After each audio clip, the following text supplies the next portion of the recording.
like we're back in the studio. Los Angeles, 1997. That's a good analogy. Greg Gurewitz behind the controls. This is Brad.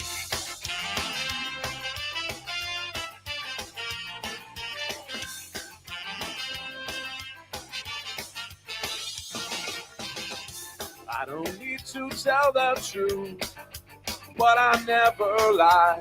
I don't need to bow to you. You're just passing by. I never wanted to be the one you bitch and moan and come home to. But as long as you look good, I come back to you. Get inside my troubled mind with all of your threats. Sometimes I think I was blind.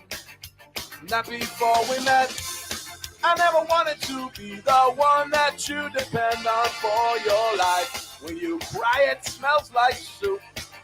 Sound like Shona Knife. Never feel about I said all night.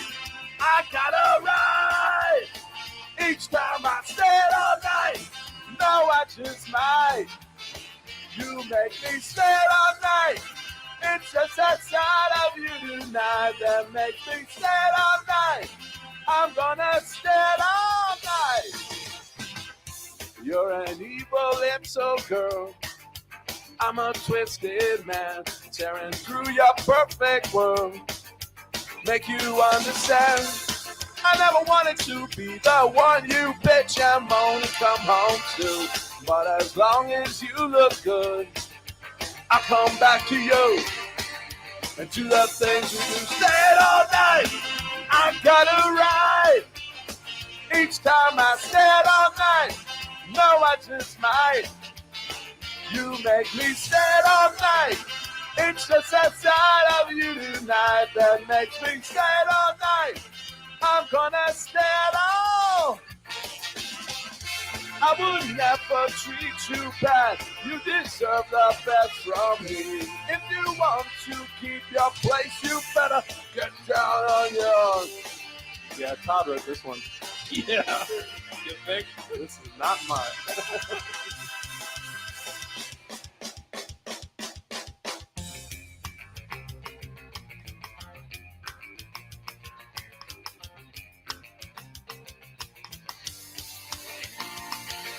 Stand all night, I gotta ride.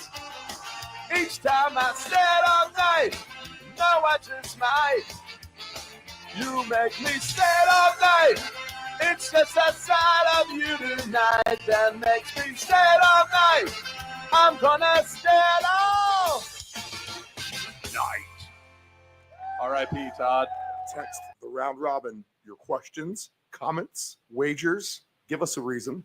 Sleeper fantasy play, your best alternative line, whatever you have. Text the round robin 757 354 5517. Can you see by the dawn's early light what so proudly we hailed at the twilight's last gleaming, whose broad stripes and bright stars through the perilous fight for the ramparts we watched were so gallantly streaming, and the rocket's red glare, the bombs bursting in air, gave proof through the night that our flag was still there. Oh, take us that star-spangled banner yet wave, for the land of the free and the home of the brave. This is the Deep End Broadcasting Network. You are tuned in to the Round Robin with Stephen Murray on Deep End Broadcasting.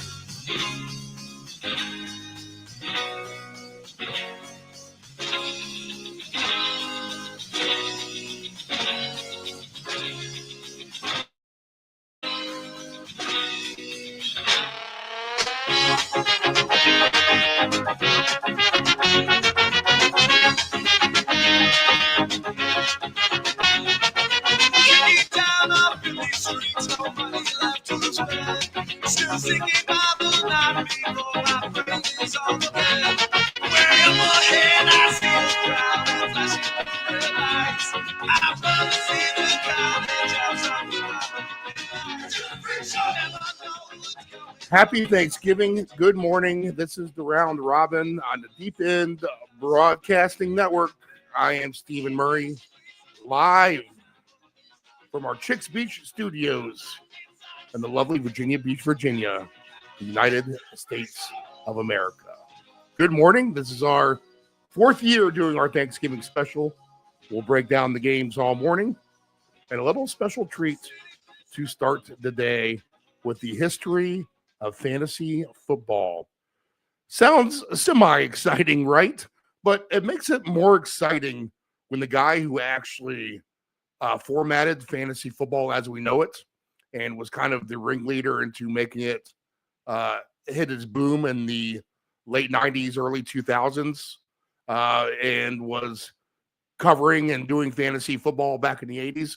It makes it more exciting when that man is Dave Dogrande, who is our weekly contributor from the West Coast. Yes, he is, for all intents and purposes, really the inventor of fantasy football.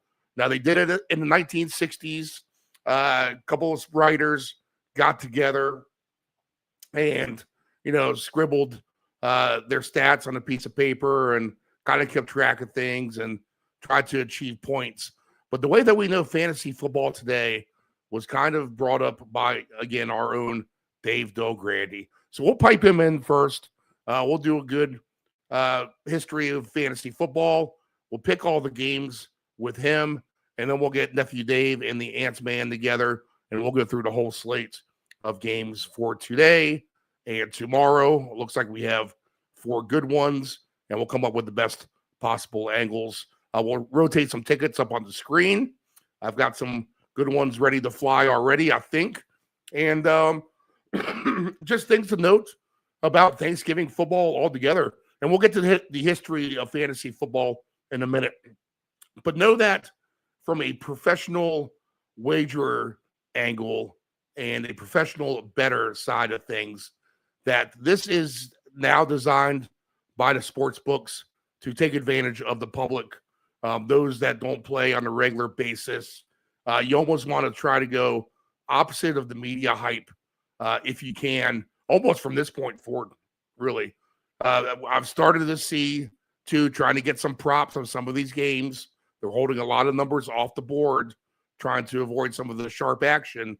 So we really need to be cognizant of some of these props and stuff like that, all the way up to kickoff. For example, I like a Ryan Flournoy today for the Cowboys.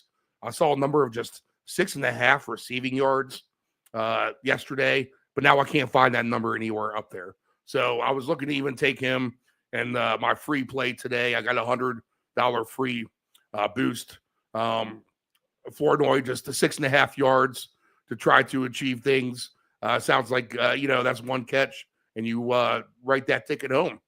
So big cognizant that we might have some missing lines, and we're really going to have to do some investigating and be on top of things really all up until kickoff. Now, the other thing we need to be aware of is this. And yes, we do get some wacky higher scoring games on Thanksgiving. But what did I just tell you? It is a holiday designed by the sports books really to try to take advantage of the public. So know that these over-unders, for example, are going to be a little bit higher than maybe what they usually would. Maybe a point or two or even 3. We have 3 very high over-unders today. And, I don't have to reach too far back in the recent history when I'm kicking myself now about not playing all 4 unders on the games today and the games on Friday. Now, I think, was it as recently as last year? I think we went all 4 games under. If it wasn't last year, it was the year before. And rarely are you going to get all the games going over, all favorites in the over, something like that. Now, I did see a stat which would involve the Chiefs today, in which road favorites are 25-1 on Thanksgiving against the spread. How about that? Not good news if you're a Cowboy fan, although I think the Chiefs are kind of getting inflated at this point anyway. We'll get into all that with the teams today. There's a lot to break down. This is an ever-changing league. And just once you think you have things figured out, they kind of screw with you. They hit the Boggle. Remember Boggle, the dice game in which you had everything there and you're in plain sight.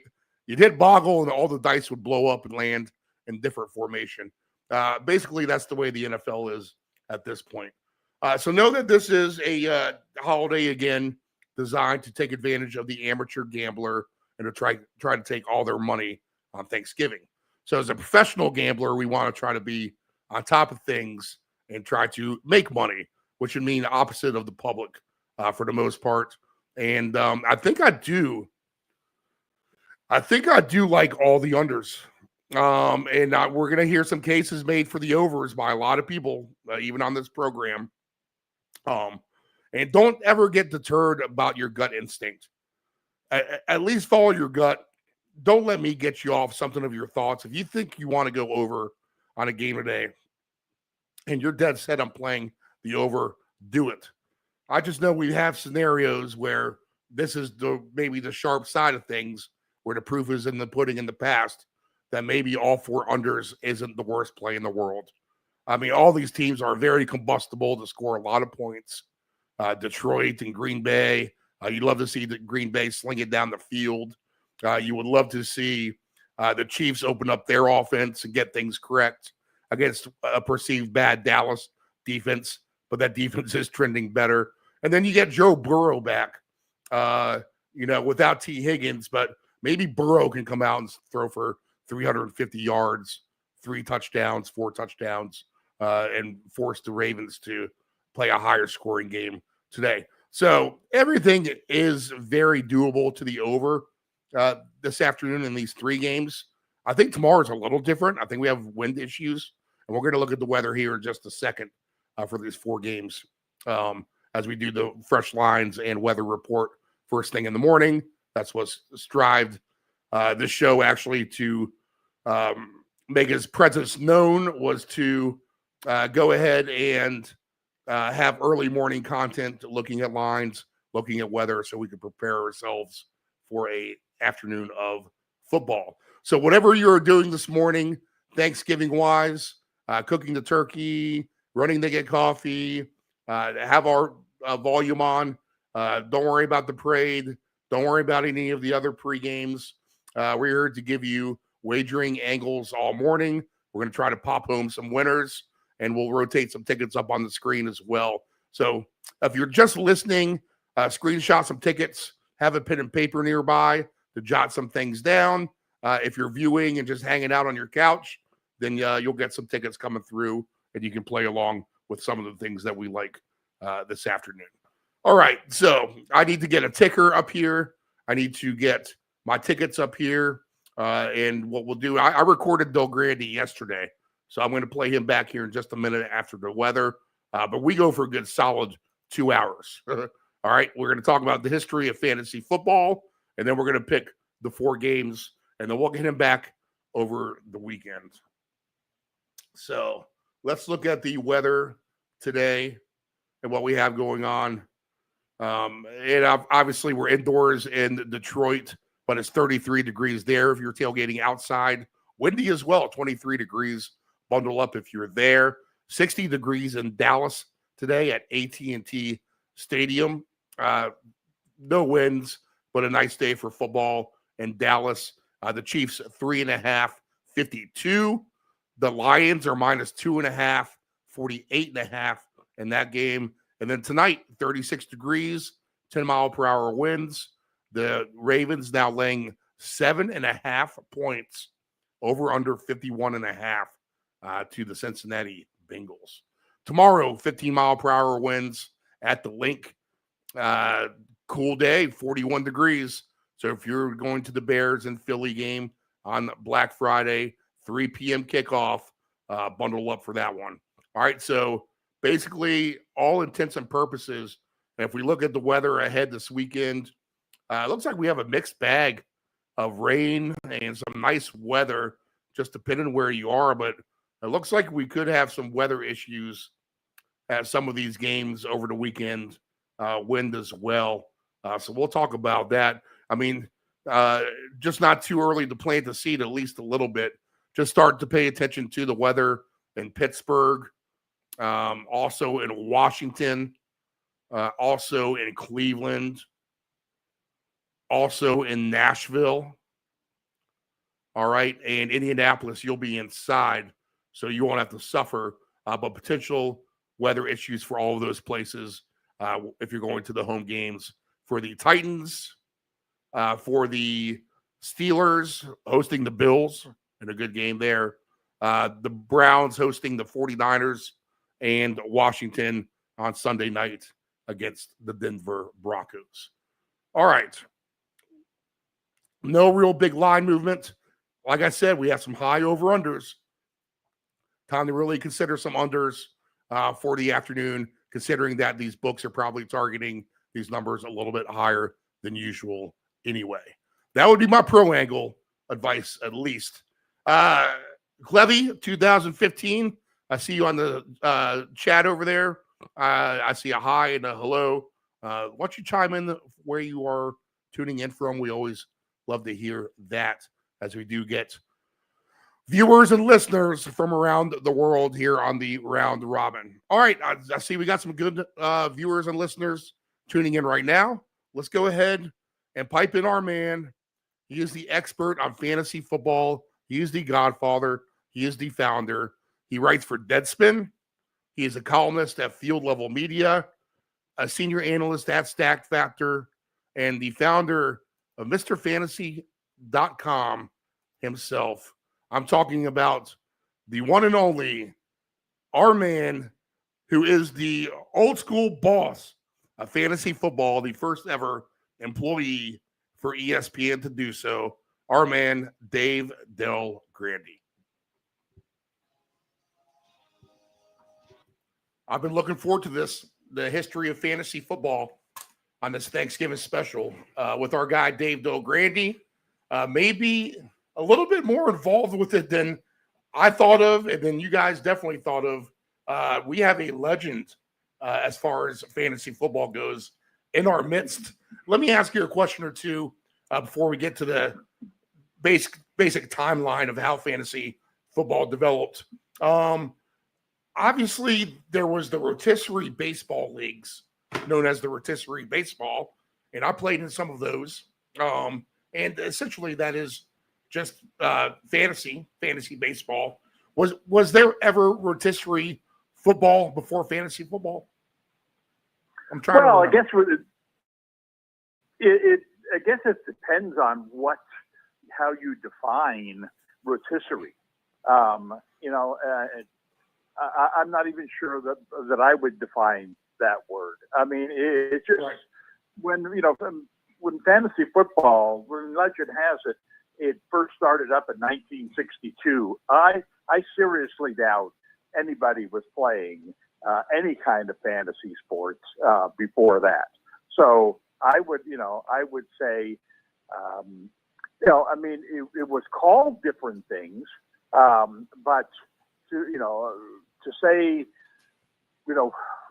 was there rotisserie football before fantasy football? I don't know. I'm just uncomfortable with that term. Right, I got you. I was just trying to remember if at some point we were just generally calling it that. And you mentioned it was invented in the 60s. How did it come out? From your knowledge, I mean, you know it all, but what's the exact basis of how it came about? Well, again, legend has it that in 1962, back then there was the AFL competing Right. against the NFL. And I'm from the San Francisco Bay Area, and the Oakland Raiders were in the AFL. And if you remember the AFL back then, it was basically no defense. It was just a aerial circus every week and tweaking of the rules to make it more entertaining. And so they're putting up some big numbers in the AFL. One of the things about the AFL was that because the teams didn't have a whole lot of money, they paid for the media to travel with them to road games and stay in the team hotel and ride the team bus and what have you. And so many times when, like, the Raiders went back east during those seasons, the schedule was set up so that they wouldn't have to come home. So, the Raiders would go, they'd play the Jets one week, and then they'd stay in New York, and they'd play the Bills the next week, or the Patriots the next week, or some other team. So there was a lot of downtime for the media in between the games, because they were being housed by the team at the team hotel. Anyway, legend has it that one night at the hotel bar, 3 members of the Oakland Tribune sports staff that were there, including the sports editor, had a little friendly debate over who was more productive, not better, more productive. Was it Jim Brown, of course, the NFL star running back, or was it George Blanda, the AFL high-scoring quarterback who was also a kicker?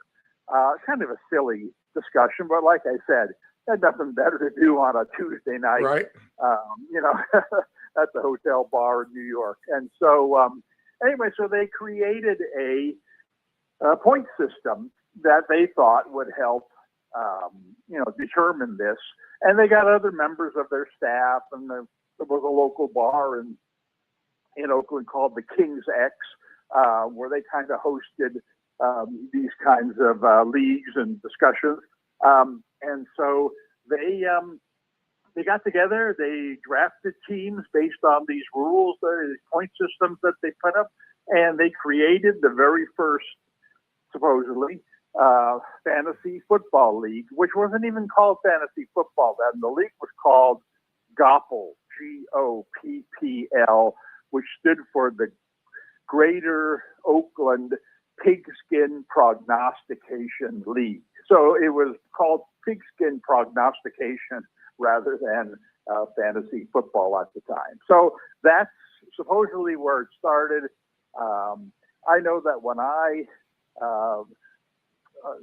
was hired by another local newspaper in the Oakland area called the Daily Review in 1977, they had been playing fantasy football for many years. And this was in the pre-computer era, so everything was written on hand, by hand. All the stats were done by hand and on manual typewriters and printed out for the rest of the league at the office. And this was 15 years after supposedly the first league was created. So every year, that's the history. So every year, some staff members of the Oakland Tribune, which was your paper, would play in this league since they formed it, right? Well, yeah, I started at the Daily Right. Review, which is one of the Tribune's rivals. Right. We took over ownership of the Tribune in 1990. But yes, there was a commissioner in our league, a gentleman by the name of Bill Soliday. He was one of the Raiders beat writers. He covered them for our paper. So this is how he got involved. As you can imagine, he's one of these guys sitting at the bar, not necessarily on the night where this idea was created, but over the next couple of years before the merger, and having to listen to these guys talk about, oh yeah, my team did this, how fantasy football talk is, and my team did that, and blah, blah. And so, Bill, in his mind, decided, you know what, I'm going to talk to the guys in my office and, set up a league like this. And then he became the commissioner on the old steno pads and then when Bill died probably 10 years ago, I assure you there were close to 50 years worth of his handwritten notes and stats that he kept, that should be in a fantasy hall of fame somewhere. Oh, wow. Okay. So let's kind of fast forward into that current time of when you get involved with fantasy football. So what's your first interaction? How did it even get onto your radar? Obviously it was through the job, but tell me kind of the moment, maybe how that happens. Well, in 1977, when I started at the newspaper, I walked into a situation where they were playing fantasy football and fantasy baseball, and And so, I'm a big sports guy. I mean, obviously, most people in the sports department are, right. I wanted in immediately on these leagues, and I got involved and have been playing ever since. Okay. And at the time, I was in college at the time. Nobody had ever heard of this. I mean, I wasn't in a fraternity, but a lot of my friends were in a fraternity. You would think that a fraternity would be a place, all guys, jocks, let's do this fantasy sports thing. But it was, not even on the radar there. It wasn't, we spent a lot of time after work each night where we got off at 12:30 in the morning, closing down bars. Nobody was talking about it there. It was just basically something that was in our newspaper office and at the Tribune's newspaper office. And I don't know, how many others, probably not a whole lot. Because it was nowhere. It was, nowhere at my college, at the bars, wherever you would think, wherever the men's club, would be meeting and talking about stuff like this. It just didn't exist. So, when I got involved in 77, it was a lot of fun. It was, I really enjoyed looking forward to it every week. I wasn't a big baseball fan. I don't think the baseball game is nearly as fun as the football game, but I played in both, and that's where my involvement got started. Did you win a championship in the early 80s or anything like that?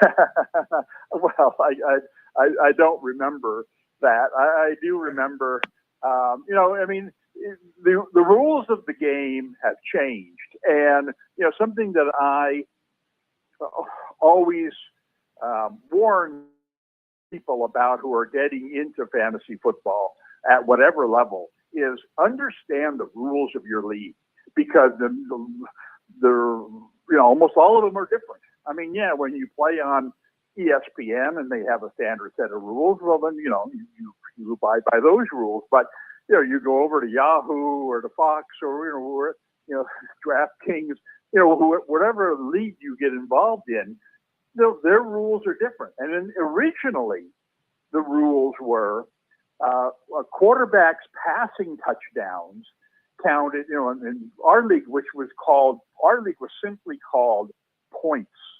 Okay, in our league, the quarterback got 6 points for a passing touchdown, which was the equal amount to a running back scoring a touchdown or a receiver catching a touchdown pass. And so the quarterbacks were the most valuable guys in the league. And then, receivers were getting and running backs were getting a single point for every reception, kind of standard with today. But the rules, became tweaked, and people didn't like the fact that the quarterback every year in the draft, kind of the Tiger Woods principle, that if there was a really good quarterback, let's say Dan Marino, who was throwing 10 more touchdown passes than anybody in the league, and you had the first pick and you took him, well, immediately your team became the best team. And so people, decided that, we need to water that down. We need to make the league more fair. And so they dropped it down to 4 points per touchdown, eventually to 3 points per touchdown, like most leagues have it today. I'm not sure I agree with that decision that was made, but the point is that these rules were being tweaked, and what I always tried to do was stay a step ahead of the others in terms of who's this rule change going to help the most. I think from the leagues that I was in, I was the first guy to recognize that tight ends were useless. They weren't scoring a lot of touchdowns. They certainly weren't catching a lot of passes. They were blocking a lot in the old days. But when Antonio Gates and Kellen Winslow, that type of player came around, I think I was probably the first guy in my leagues to recognize these guys are going to put tight ends on the map. And it was almost like the quarterback thing. It's like, if Antonio Gates is scoring twice as many points as any other tight end, well, then it doesn't really matter how many points he's scoring compared to the rest of the positions. It's just if you have him, you have a huge advantage at that position over what anybody else has. And so it gave your team, maybe you didn't draft one of the top 5 or 6 quarterbacks and they were outscoring the other guys by a whole lot. But you know what? I could make up that difference by having the best tight end. And so it was, that kind of logic that came into play. And I think that's what I remember most about playing in those days was I loved to draft, the Marshall Faulk type running back, that caught a lot of passes. I was the first guy, to draft tight ends, almost every year in my league. And so I don't know that it necessarily resulted in championships. A long time ago, I'm sure I won a couple, but I'm sure that maybe no more than anybody else. Yeah, I don't think I became a quote unquote fantasy football expert because I won a lot of championships. I became because, I have a lot of experience. Okay, now let's talk about how we got into this big boom nationally. Now everybody plays. And it all started with your boss asking you to write a fantasy column, correct? That's correct, yeah. In 1990, we took over operation of the Tribune, which was having financial problems. And the Tribune was, a big-time newspaper back in its heyday, but it had lost a lot of its stature by this point.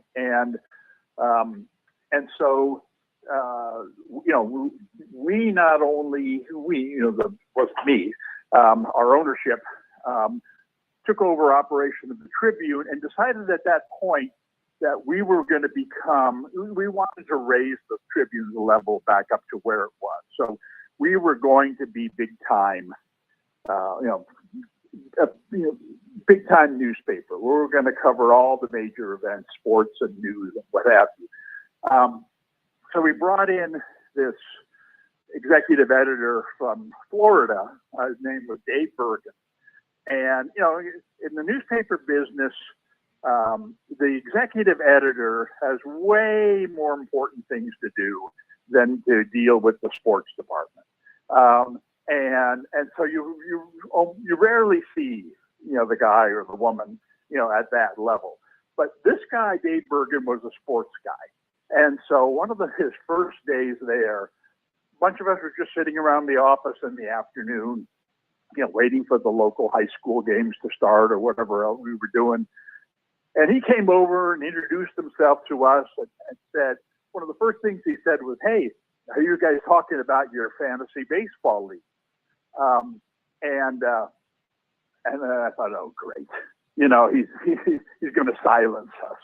Doesn't want to be disturbed, with our talk of fantasy baseball. But no, it was the opposite. He was like, "Oh, I played in this fantasy golf league in Florida, and I'd love to join your leagues. What else do you do?" And then we do football too. "Oh man, count me into your football league when you start that up." This was great. And so then a couple of days later, we had a sports department meeting with him. And at that meeting, he said, we're going to be bold. We're going to cover all this stuff, blah, blah, blah. And one of the things we're going to do is we're going to start up a fantasy sports column in the paper once a week for the 52 weeks, and we're going to be the first paper in the country to devote newspaper space in a daily newspaper to fantasy sports. And we all kind of looked at each other like, "Is this guy nuts or what?" It was the interest in fantasy sports at that point was so low that it could not be something that you would project would help sell newspapers at all. But this guy was convinced. And so then he looked around and he looked at me and he said, "You're going to be the one who writes it." And I said to him, well, no. I'm covering the Warriors. I'm the Warriors beat writer. I don't have time to do this because I'm telling you, it's going to be you. And he could have picked any of the other, 10 other guys who were all involved in these leagues and were equally knowledgeable about sports. And I said, what? Why don't we just rotate it? We all know, fantasy. Why don't we just have somebody else, somebody different do it every week?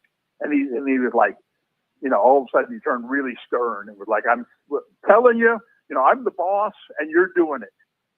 And okay, and so I started writing this column and he was very much, every column, there was one article every week in our newspaper that had to get the executive editor's permission before it went to print.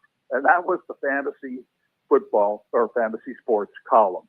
And so I sent it to him. He looked it over. He made some corrections or whatever you would call it. He sent it back.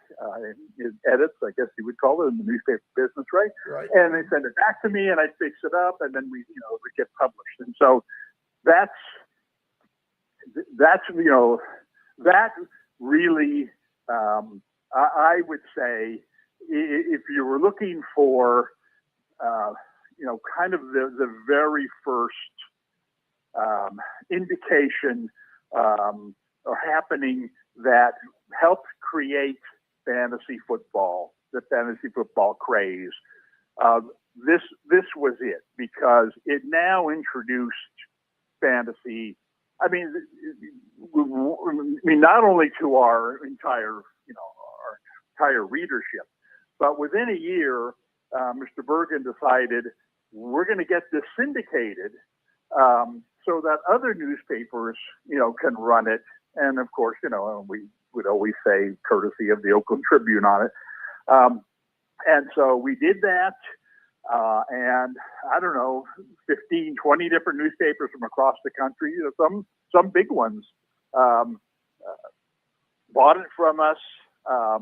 And I didn't have to do any additional work. I just wrote the column just like I did for the Tribune. And then they just took it and they sold it to, as part of this syndication. That was, on Universal Press, which was the biggest syndicator at the time, maybe still is, was the one who agreed to do this. So this was big time. It got into papers nationwide, kind of introduced the sport, or the game, to people across the country.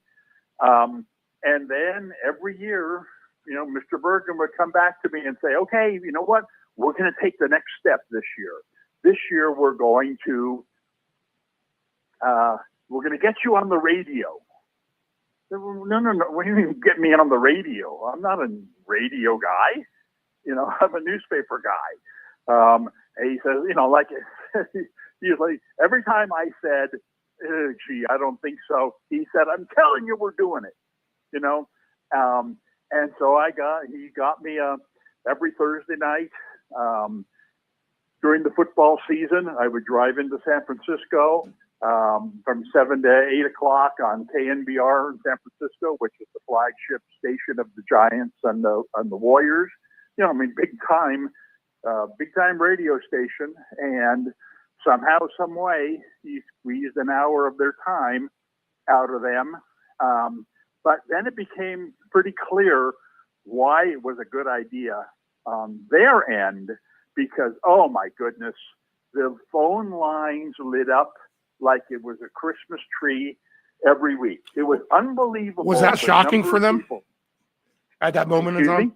Was that shocking for them when they Oh, kind of absolutely. realized? Yeah. Because, you hear this all the time on the radio. If you listen to enough sports talk, how many times each day do they say, "Oh, our lines are, Open. are I have lighting 4 lines up. open. Yeah. Oh man, if you may have, you may not get through unless you call us in the next 5 minutes. In general, bunch of baloney. And when I would come in at 7 o'clock, the prime time, the drive time show, the most important show on the radio, was just ending.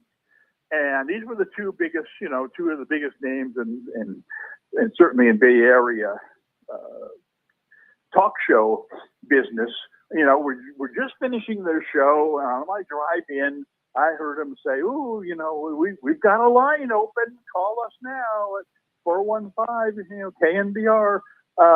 And then I would get there and I'd look at their phone lines. It's like there's not a single line lit, and they had 10 phone lines.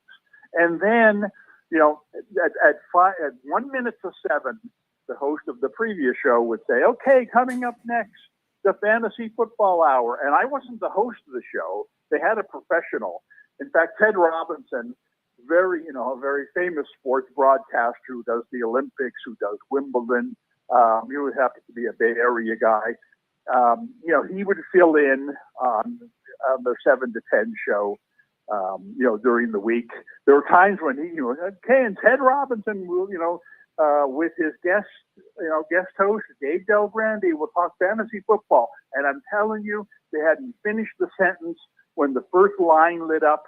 And within a minute, all 10 lines were lit up, to the point where these two guys who had hosted the previous show would look at each other like, what in the world is happening? We can't get a call on our show, and we put this stupid little fantasy thing that nobody cares about on, and everybody in the world is calling. Well, it was, I don't mean to say that it was the most popular show on the radio, but it catered well to soliciting phone calls, because, everybody in fantasy every week, heck, right now I'm thinking about my lineup for this upcoming week. Kind of wish there was somebody out there I could run some ideas, through.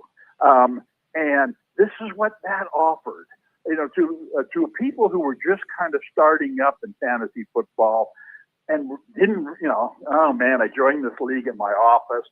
I don't even know, who these guys are. I got a quarterback, he's got a name of a state. I can't even think of his name. Missouri? No. Montana. That's it. And I got another quarterback by the name of whatever.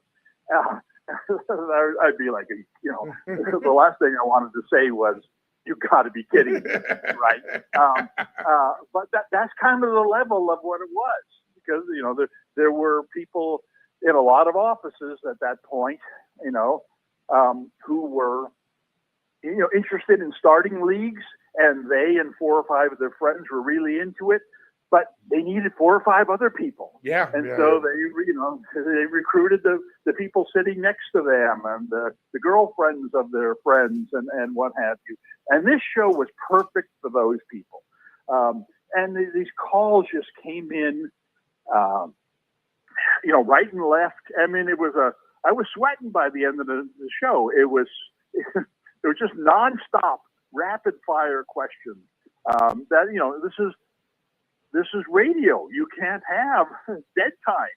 There's no time to think. You just gotta, whatever first instinct comes to your head, you give the answer. Like I said, I wasn't a radio professional, and so that took it to the next level.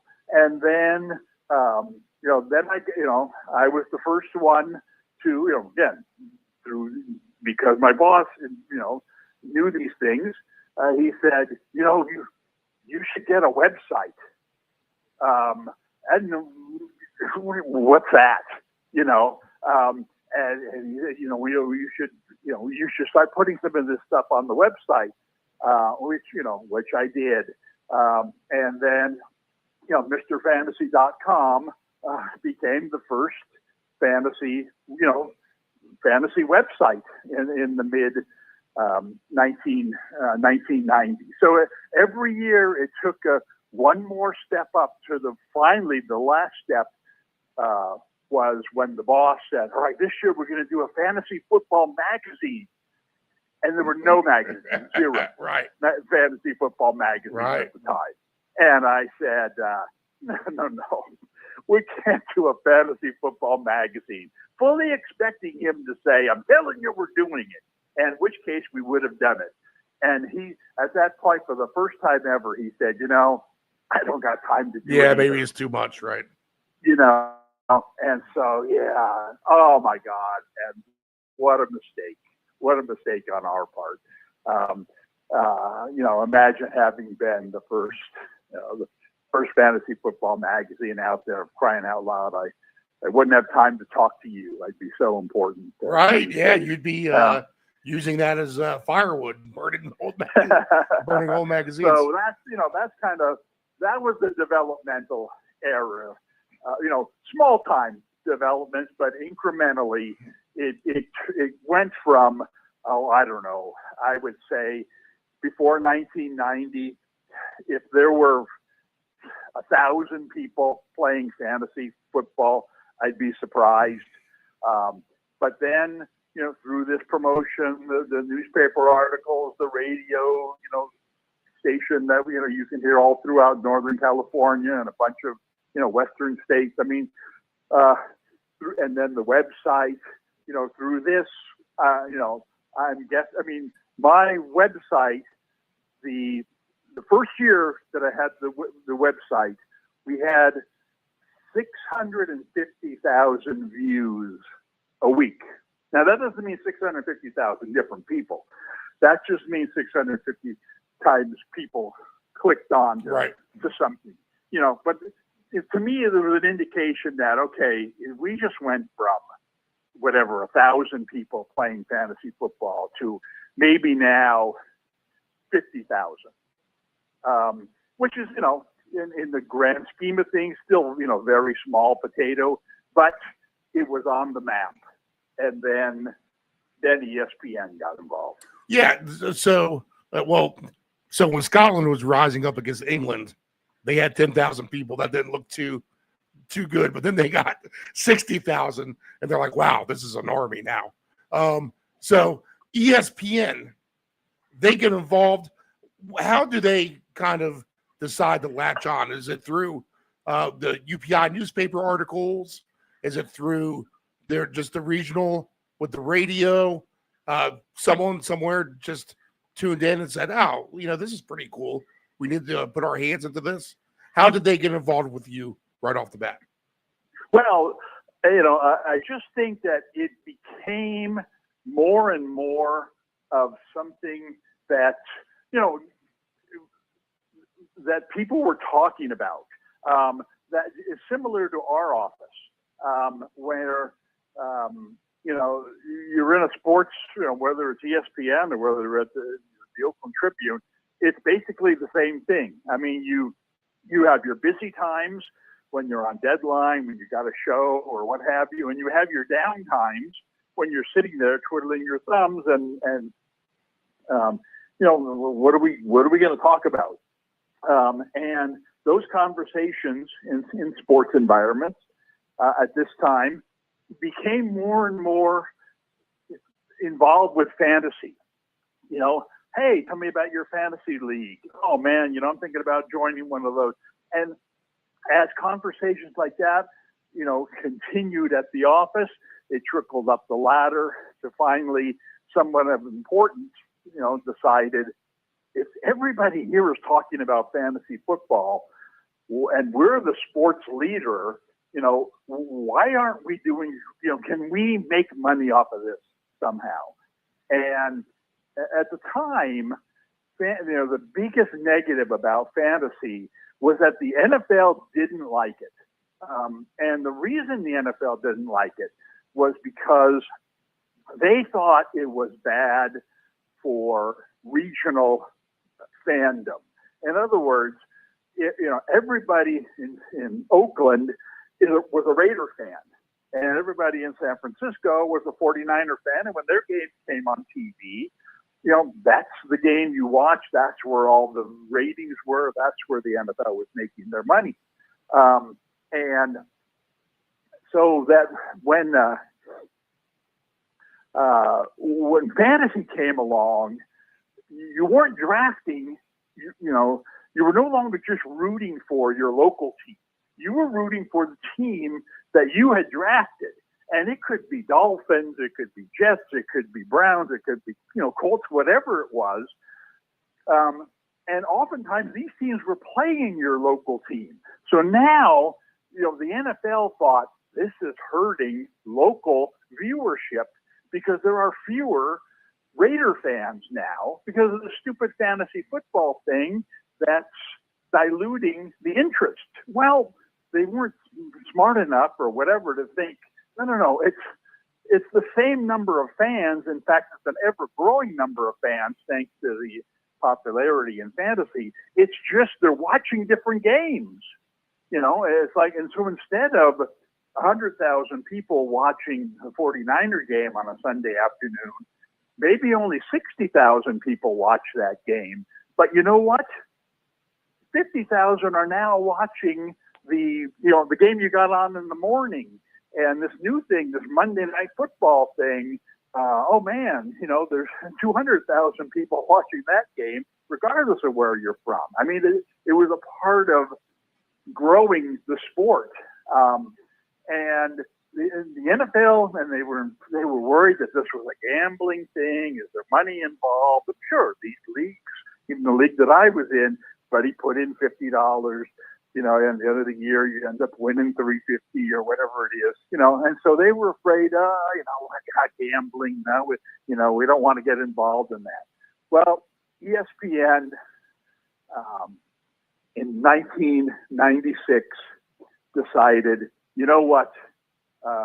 Screw the NFL. We're going to do this. We're going to be the first major site or company or whatever you want to call it to throw our hat into the fantasy football ring. And they created, their fantasy football product. And when they did, at the time, my name had to be the most popular name of people involved in fantasy. And so I don't know if I was the first guy they called, but I certainly was one of the first guys they called. And they said, hey, I know you do this local, your article in the newspaper or what. We're wondering if you would contribute one column a week, to our fantasy football product. I said, wow, sure I will. And so when funny story there was, again, it's a sign of the times. But in 1996, I didn't own a computer. I barely knew how to, I certainly didn't know how to, didn't have a login or what. And so what ESPN and I decided was the column that I was going to write was going to be similar to the radio show. In other words, I was going to solicit questions from the readers and then answer the 7 to 10 most prominent ones that would be of the most interest to the greatest cross section of readership. And so ESPN created this. They gave me an email address that Dave@ESPN.com, right? Dave@ESPN.com. And what that did was that's where the people would send their questions, and then it would automatically forward it to my email address, which I didn't have, right? And so I asked my girlfriend at the time, who's now my wife, I said, hey, I need an email address. And she goes, okay, I know how to do that. There's this thing, AOL. I get you an email address for free. I said, wow, that's good. What do we do? You have to come up with a name. And I said, okay, well, I said I have this little publication that I put out at the office. That's called DG, like my name, Inc. And I said, let's just call it DG Inc. She said, okay, I'll sign you up. DG Inc. at AOL.com. And so she signs me up, right? And so I go to the computer. I said, well, how do you do this now? She goes, just type in www.aol, AOL.com. It'll ask you for your, whatever. And so I do, and I said, it's not working. You know what I mean? It's not working. I said, tell me it's not working. And I said, you moron. you're putting in the wrong address. And I said, what do you mean? At dginc@aol.com. She says, no, you're spelling it wrong. You're spelling it with a DGINK, whereas, it's DGINC. You told me DG Inc. I said, oh, for crying out loud. It's supposed to be with a K, And she said, well, too late now. So it became DGINC@aol.com. And so I called it up. Hey, there it is. Oh, look, I got my first email. It was a welcome to ESPN, right? So anyway, like within the next day or two, ESPN's, product launches. And there was hey, welcome to this new thing we're doing, fantasy football. And here's Dave. Let's introduce Dave Del Grande. He's going to be writing this column, and I introduced what the concept was going to be. And hey, started emailing me questions to Dave@ESPN.com, and I'll answer them, and we'll get a column out of it every week. It'd be great. And so it was like on at the start of the football season of 1996 season. On like a Thursday night, or Thursday, whatever it was, they launched this thing, and so I go to bed that night, and I can't wait till the next morning when I'm going to wake up. Like it's gonna be like Christmas. I wonder if anybody is going to email me a question. And so I get up in the morning, and I log on, and oh my God, there's 2,000 emails. And so I call my girlfriend and say, hey, you're not going to believe this. There's, I got 2,000 emails overnight. And so I called up the very first one, and it was, something stupid like, hey, I have, Marshall Falk and Chuck Muncie as my running backs. Which one should I play this week? I can only play one. So I type them up a little response and send it out.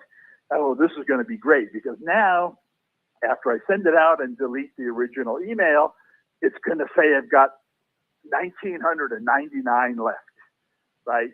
And so I send it out and refresh. It still says I got 2,000 emails. There's something wrong here. So again, I called my girlfriend and I said, "Hey, what is this? What this can't. I just got rid of one of these. How come it's not saying 1999?" And she goes, "Oh my God, who introduced me to you, you moron?" The AOL has a maximum storage of 2,000 emails. She says, you're not just getting 2,000 emails. You don't know how many people, have tried to email you and have gotten the sorry, we can't accept anymore. Right. The storage is full. And I thought, oh my God, you got to be kidding. Because my original thought was, I was just going to sit there every morning before work and just, try to respond to 100 emails each day to try to keep up. But this was telling me, who knows? It could have been 5,000, 10,000. Who knows how many people were trying to email me? There's no way I could keep up with this. But anyway, so that was the very first day of ESPN and the impact that it had, obviously, throughout the country. I mean, it wouldn't be fair to say that fantasy football was born on that day in 1996. But I'll tell you what, it had, graduation or confirmation or whatever you want to say. It was the single biggest day in fantasy football history. And then when you see all these other big sports conglomerates, they see what it does for ESPN, then it's time for them to hop on board. Talking about like Yahoo, CBS Sports, and everyone else who basically hosted a fantasy, some sort of fantasy football league software after that. So that's the boom right there from ESPN. And that was the thing, is that even though ESPN was having, such success, it took a while for others to jump on board. And again, and it took, even the NFL took them a while to warm up, until they saw, wow, our ratings are higher than ever. Maybe we were wrong about this fantasy football thing. And another a funny story was so I've got this website, MrFantasy.com, and I don't know anything about the internet. Buddy of mine from college was a internet consultant at the time, and he started up the MrFantasy.com, created the name, or the address, or whatever it's called, the URL or whatever it's called, and then he said, you need to hire a web designer, because what you got there is ugly. He said, I don't do that, but I have a friend who does that. And so he hooked me up with this other guy, and I couldn't pay him anything. I mean, we weren't making any money. And so we kind of agreed to do this thing together, and then eventually try to sell ads for it. How do you make your money on the internet, right? So, we did that. We weren't making hardly any money. So we hired an outside guy to sell ads for us, and he was terrible.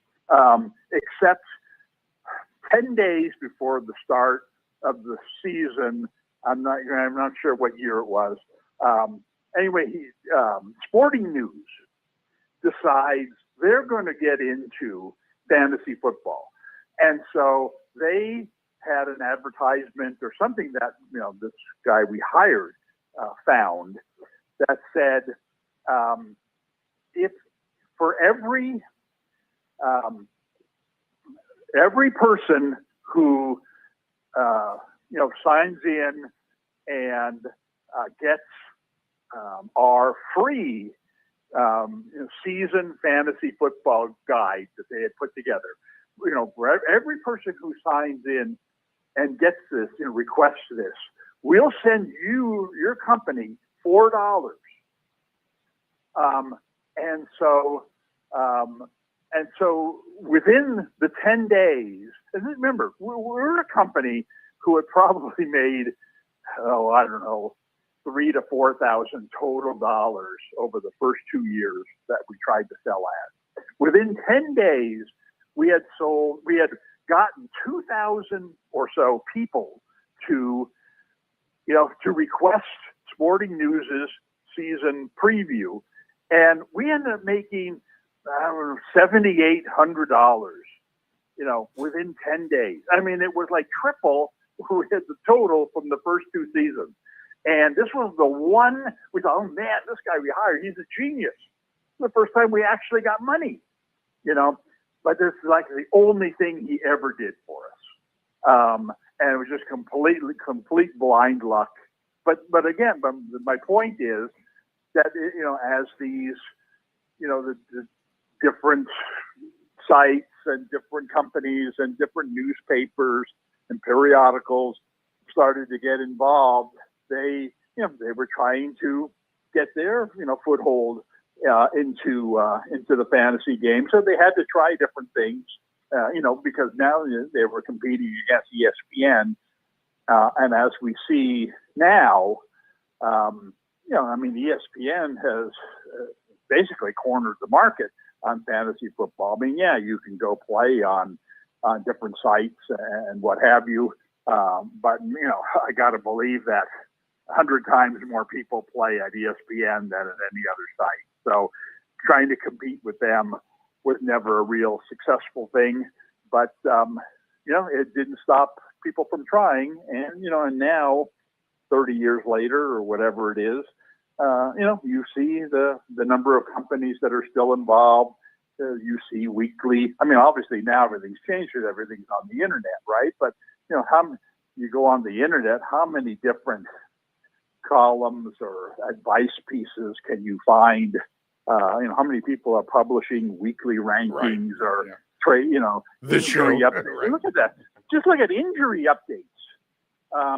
And for as much as people would say, well, that's, gambling oriented, I assure you that 1,000 times more people are looking at those injury updates for fantasy purpose than are looking at it for gambling purposes. So it's just spawned a whole,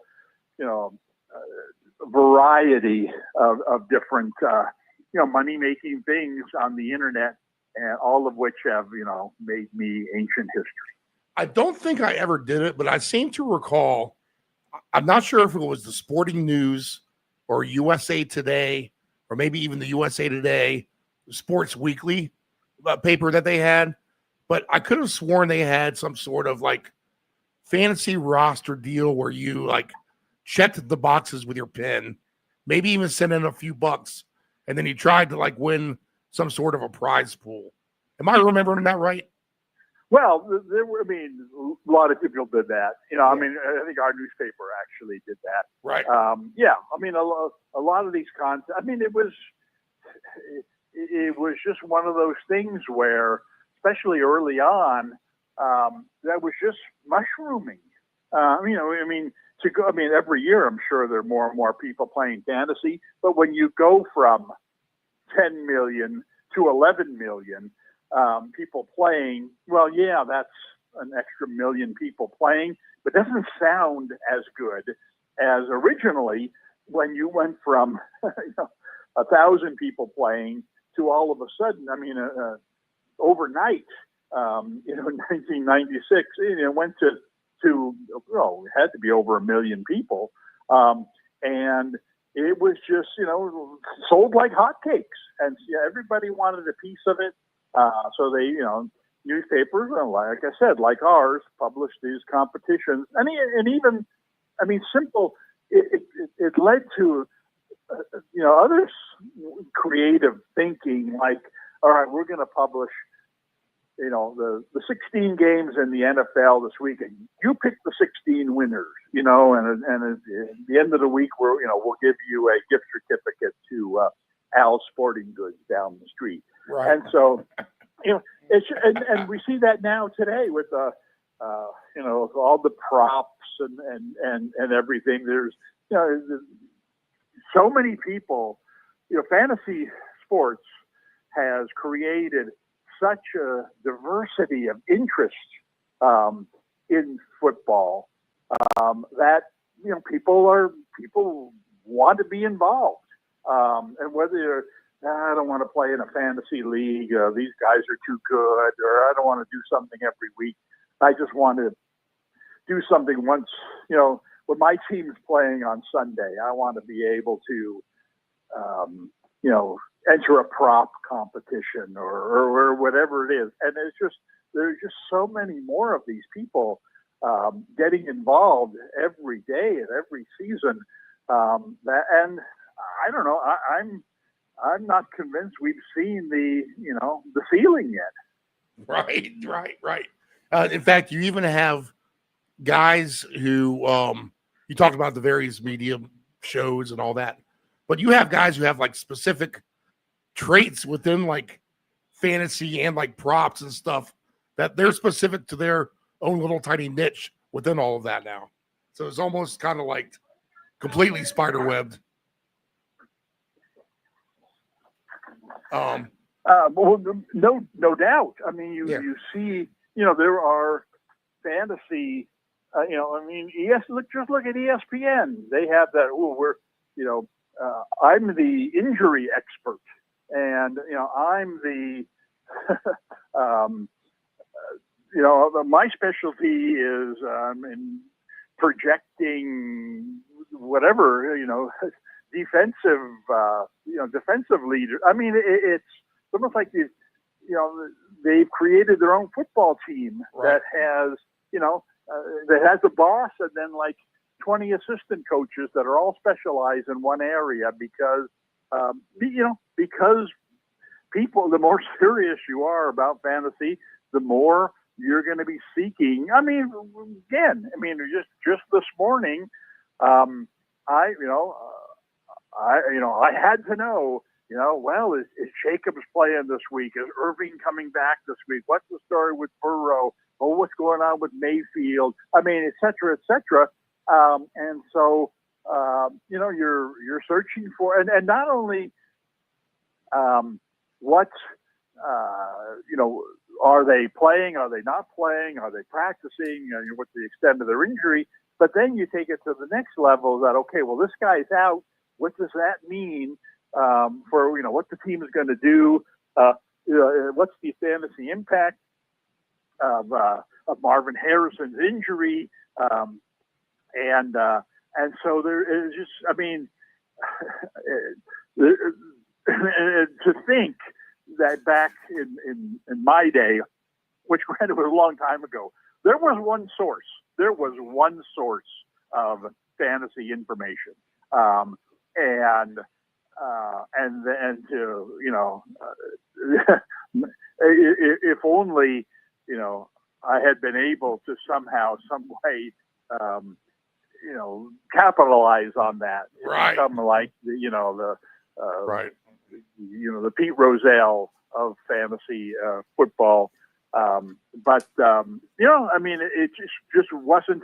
It wasn't a big money maker early on. Right. I had another job. I had a full-time job. It wasn't like I could just drop everything and put together a fantasy football mag.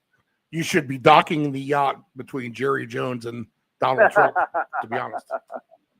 Oh boy, wouldn't that be fun? I heard someone. We'll start to transition this into the current stuff now, and the games that we have on tap. But I heard someone say something interesting. I don't know if someone keeps track of this.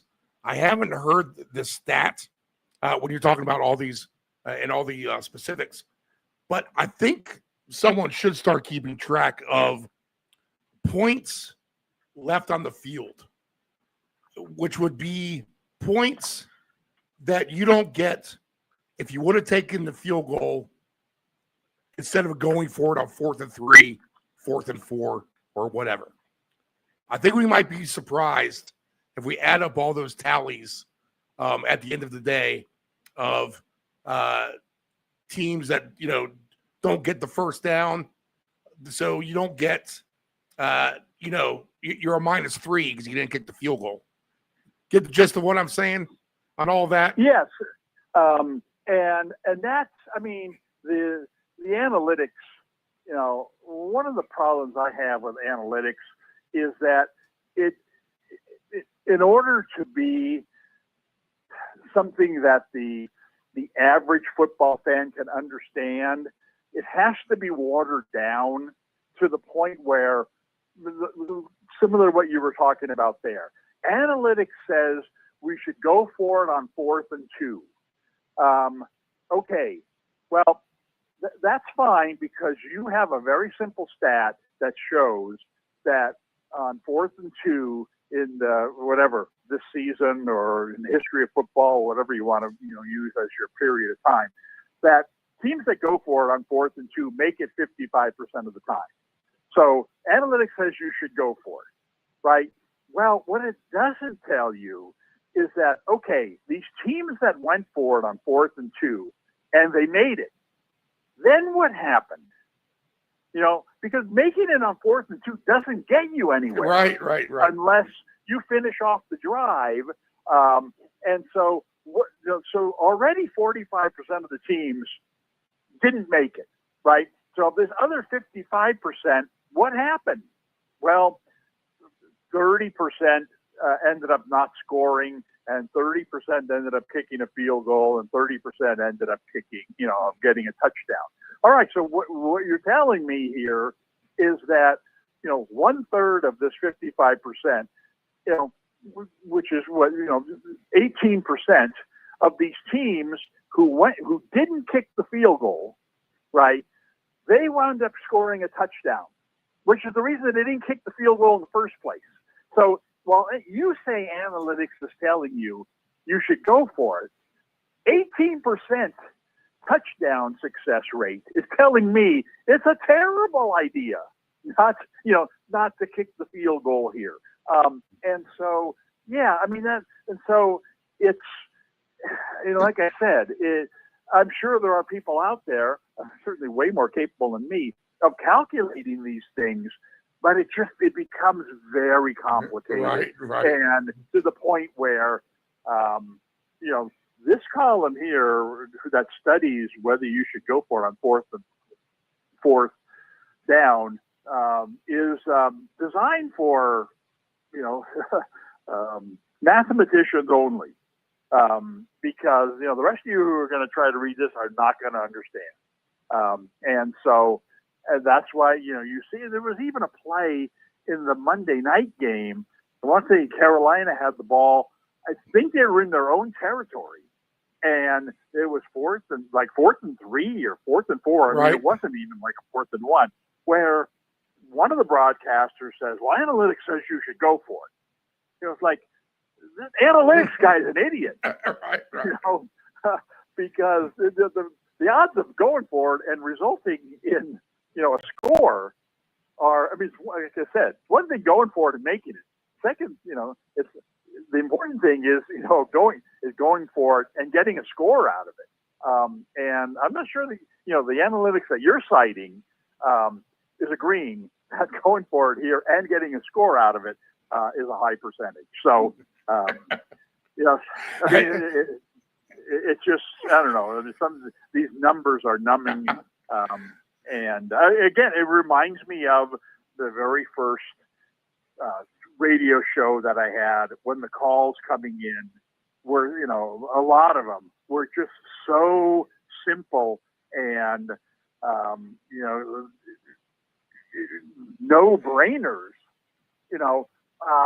but you needed, you just pointed out that the level of people who are playing this game, and obviously it's increased from then to now, but the level of people playing this game, the average intelligence in terms of fantasy football is so low that don't laugh at these people. You want to encourage them to keep playing, but at the same time, give a response that sounds like it's a serious response. Yeah, I suggest you play Montana over Spurrier this week, rather than you idiot. Everybody in the world knows you should play Montana. Nope, don't say that.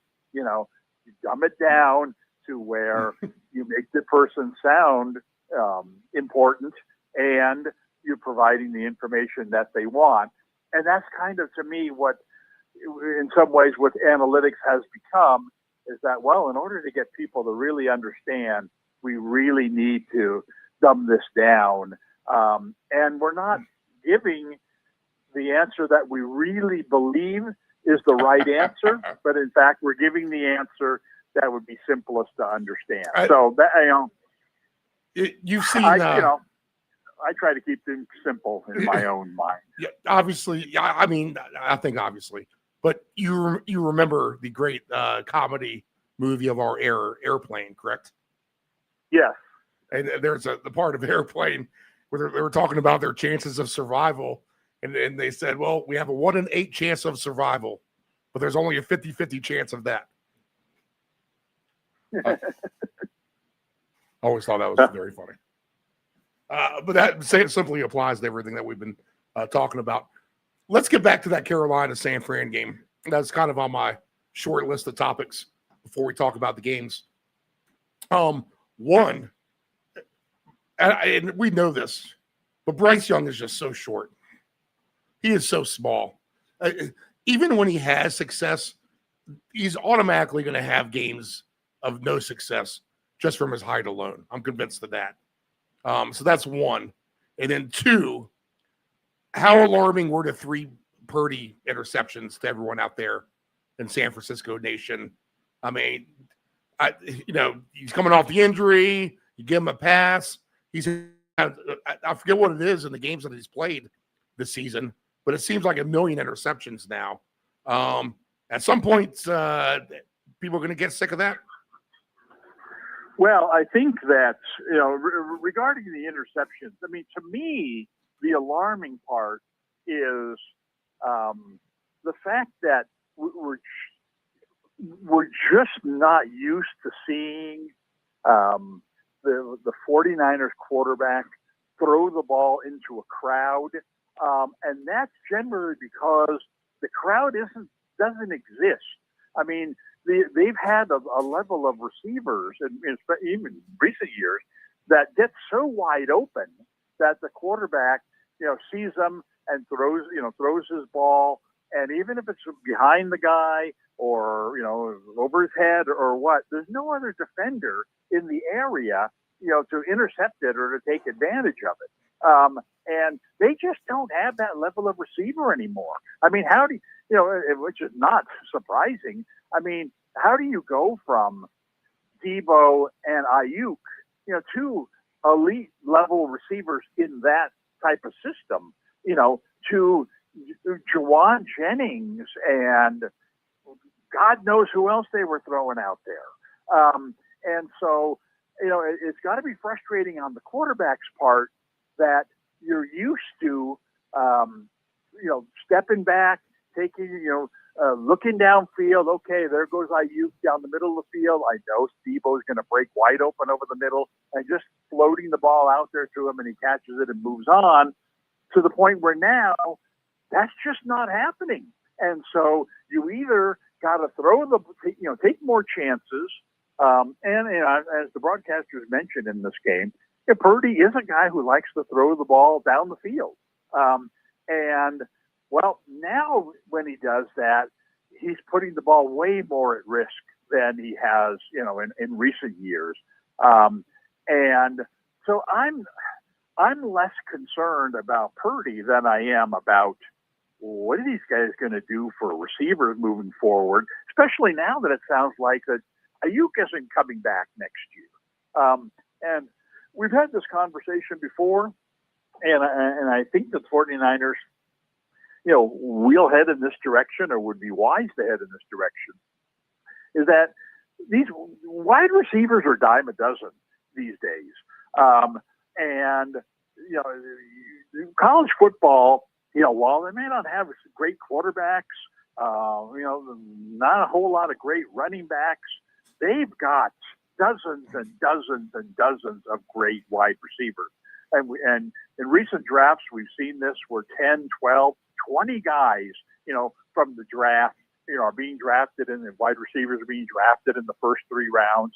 And, the success rate of them has to be close to 75%. I'm not talking about, all pro type levels. But every team has one. Even Carolina, has this great young wide receiver. So it makes more and more sense to me that teams, draft a guy, play him 4 years. When it's time for him to make the big bucks, let him go and draft a new guy. Now the 49ers did that with Pearsall. And unfortunately for him, he's had issues on and off the field. But that doesn't mean he won't eventually turn into a good receiver, maybe even by the end of the year. But I would think next year that they've got to come right back and draft another, first or second round guy to play wide receiver and kind of start that progression where, okay, you guys are going to be our receivers for 4 years. And they'll be every bit as good as Ayuk and Debo were. And then all of a sudden, with Shanahan's brilliance, you will see that, oh, gee, Purdy, wow, Purdy's a great quarterback. I didn't realize this. Well, you didn't realize this because his receivers were so bad. And I think, there are other teams. And I would even, you look at, you talked about Carolina and their issues at quarterback. And I agree with you. But, I just look at the play calling, and you're right. If you've got a quarterback like Russell Wilson was in Seattle, you can't just drop him back and have him throw the ball over the head of defensive linemen who are a foot taller than him. You've got to scramble, roll him out, design plays, that have him throwing the ball from the outside the hash mark rather than, right over the head of these, 6'7" defensive tackles. And Carolina, I was just very disappointed that they didn't do that a lot. And when they did, it was like Young scrambled with the intent of running rather than finding somebody open down the field. I thought the design was poor. I thought that his own, when Russell Wilson scrambled, in the old days, he was looking down the field. And a lot of his best passes were passes that were thrown after, escaping trouble and having no defensive lineman in front of him.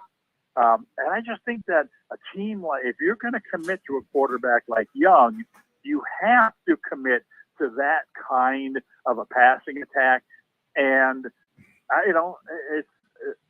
didn't see it. That was disappointing about this game. We don't get to see Carolina a lot out here, thank goodness, maybe. But but I was just, because they've got Leggett, who was a very high draft pick. They have Coker, who's a nice down the field receiver.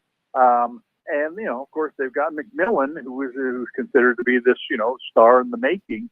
So they seem to have a collection of receivers.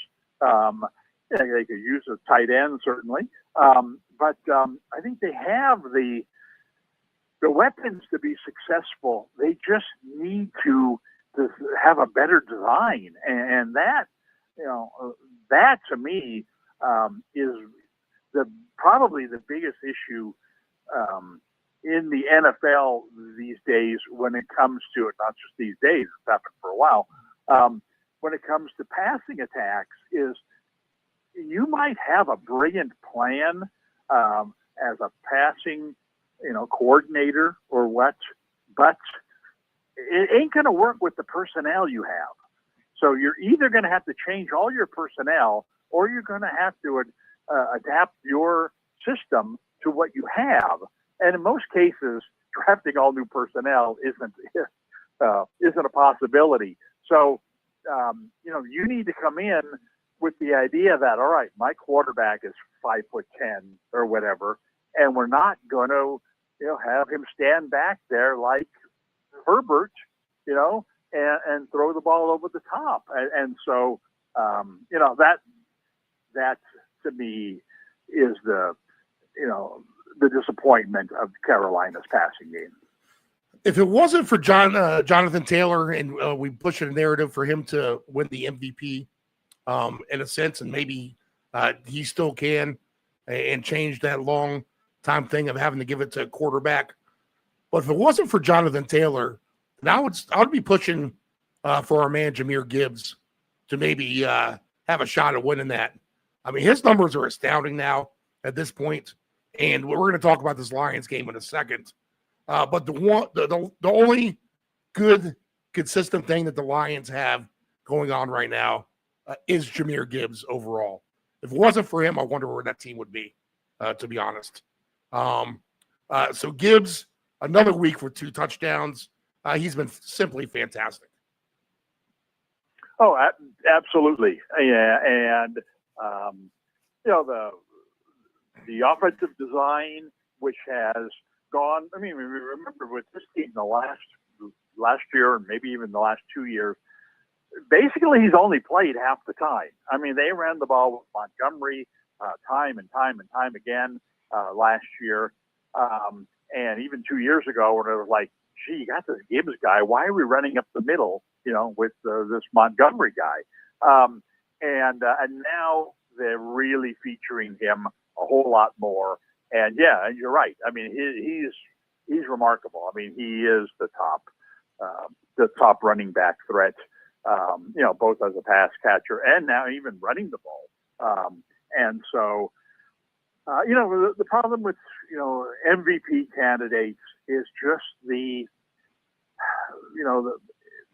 beauty's in the eye of the beholder when it comes to voting for these awards.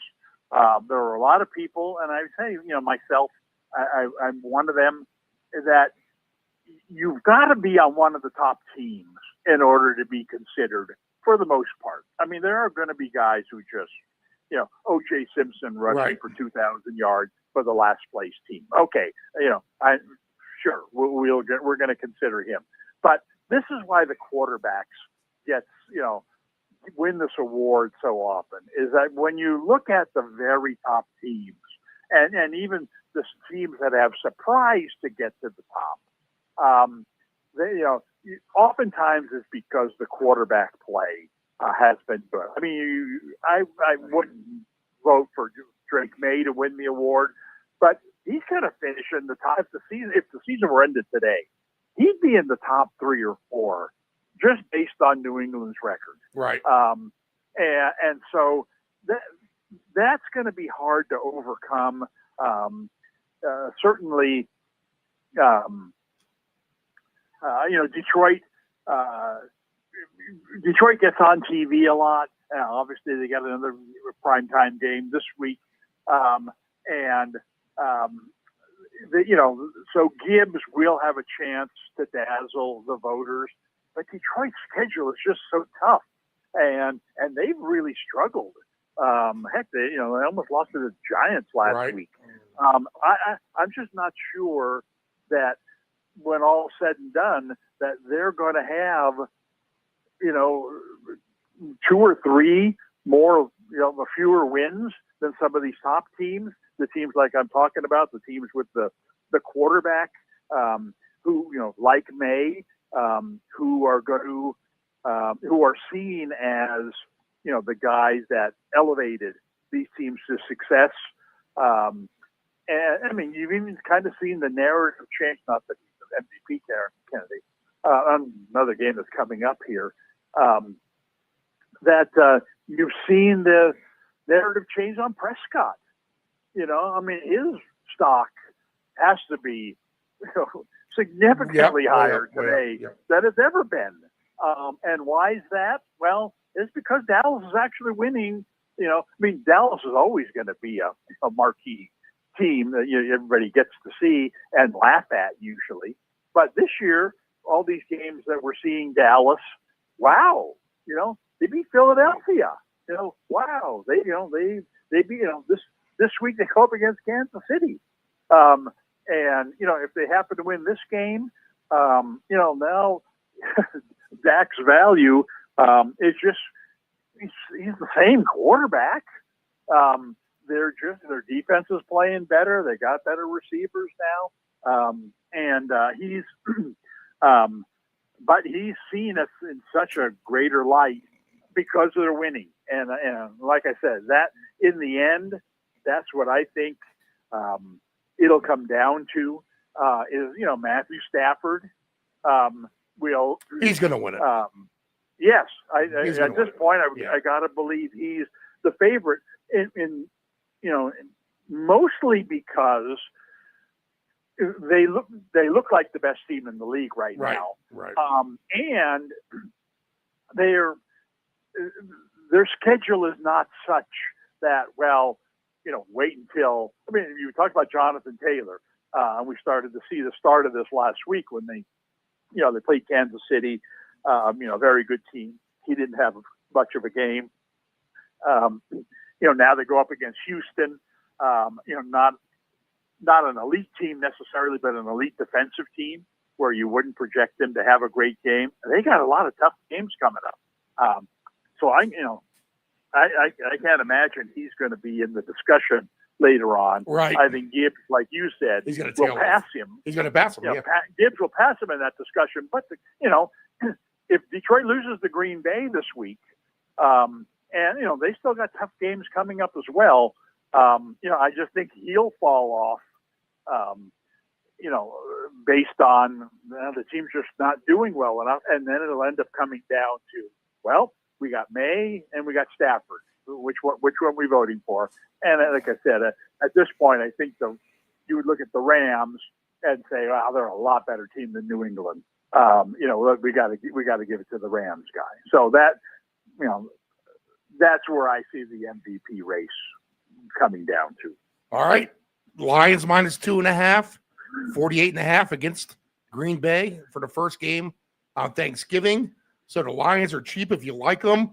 I noticed when the Lions played the Ravens on that Monday night game, it just seemed like the pressure was getting in Goff's face just too easily. And I said, this is something to pay attention to. If he's going to have that kind of pressure in his face, the Lions are going to have it a little bit tougher to get going consistently on offense. And that seems to be the case. He seems to be getting rattled a little too much, which makes me like Gibbs even more as a prop because he's an easy dump-off option at that point. So I think he's an auto play just about every week now in terms of his receive yards. You can almost auto play him for 2 touchdowns, considering he gets that nearly half the games he plays anyway, if not 3 at times, right? I think he's got 3 touchdowns at least once this year. And here comes the Green Bay with arguably one of the best defense in the league, Parsons and company. So are things going to change for Detroit in this game?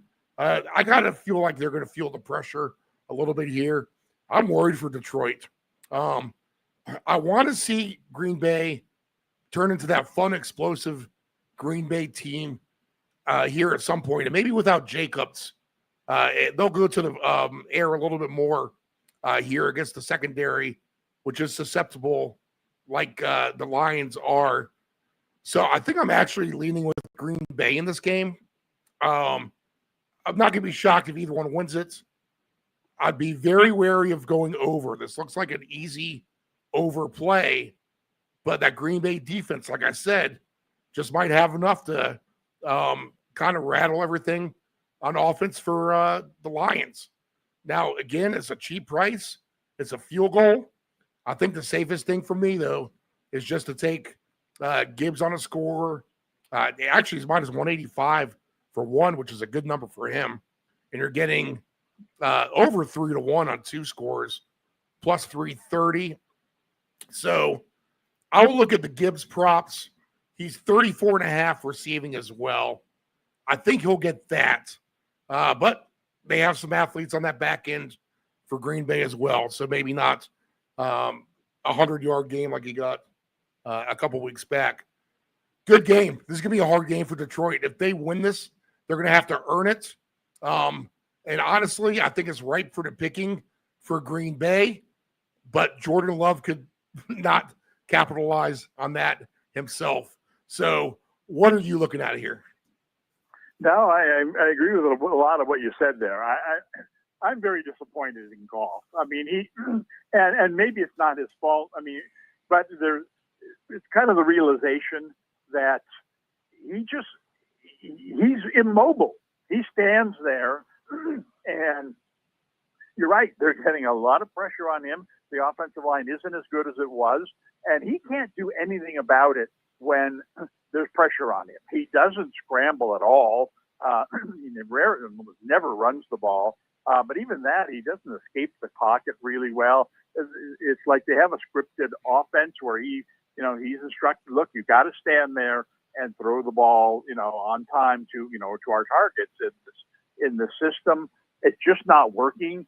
He takes a lot of sacks. I think he's a sitting duck for Green Bay's defense this week, unless they do kind of what you said they should do, which is throw a lot of short passes. Now, the problem with that is you've only got one receiver, wideout, who catches short passes, and you have no third receiver on the team. You got a number 2 receiver who runs only downfield passes, and your tight end is injured. And so you've got Gibbs, as one of your alternatives and a really good one. I'm shocked that the numbers you said there were so low because he's such an obvious pass the ball, swing it to him out of the backfield kind of a guy. But I think, a real surprise in this game. I mean, and Green Bay's defense is so good that I got to believe that they're going to be flocking to Gibbs in the flat, and that's going to leave a lot of room open for the tight end, which, like I said, they don't have their good one, but they do throw to right a fair amount. And I gotta believe he's going to be a very, very popular target in this game because they gotta get the ball out of Goff's hands quickly. And yeah, a lot of that's going to St. Brown. Some of that's going to Gibbs. But the one guy that's most likely to me to be forgotten is Wright. And You're right, because I already forgot about him. Yeah, well, I mean, I think he had either 5 or 6 targets last week, and there's even more. That's more than I thought he would have. Yeah. There's even more reason to throw the ball to him. He's not, he's not going to, I'm not saying take him over 50 yards or what have you. Although I think he's got potential to get close to that because he's, if he catches 5 balls at 5, 6, 8 yards a pop, he's going to go over 30. He's going to be close to 40. He might even, get into the end zone. But to me, he'd be a sneaky play for the Lions. Now, you talked about this game. What kind of game is this going to be? It really shouldn't be a high-scoring game. But Lions games at home almost always are. Right. That's the one. And the more the Lions score, I mean, Green Bay will play a slow-down game if their defense can keep them in that kind of game. But this is going to be one of those games where if the Lions start scoring, then Green Bay is going to have to start scoring. And they're, like you mentioned, they're capable of it. The Lions are very susceptible to the pass. Green Bay's got a ton of downfield weapons. I got to believe Watson is going to catch at least one long touchdown pass in this game. And he seems to be progressing into more and more their primary target. And has always been a touchdown guy. So, it's just something tells me, I've just seen enough Thanksgiving games to say somehow, some way, this is going to be high scoring. Right. And like I said, the reason, the way it can be is if Detroit comes right out and scores. And it's kind of, instead of Green Bay, okay, we stopped them. Oh, we got to their quarterback. Let's just run the ball and punt it back to them and go do it again. Well, you can do that against certain teams. Probably not wise playing that way against Detroit, and you're definitely not going to play that way if Detroit has come right out and put points on the board against you. So, illogically, I'm going to say that this game, will go over the total somehow, some way. And if it does, well then, Watson and Gibbs and my guy Wright are going to be worth investing in. All right, Gibbs is 34.5. Nothing on Brock Wright yet on 2 sports books. In fact, we're just really limited on who's available at the moment still. They're getting they'll be real hesitant here on Thanksgiving Eve posting these stats. Christian Watson's 54.5. And if I recall right, these 2 teams were going to a dead over the last time they played on Thanksgiving. And then they had Operation Shutdown for the last quarter and a half. It ended up being an under game. Let's see here. Christian Watson plus 190 for a touchdown.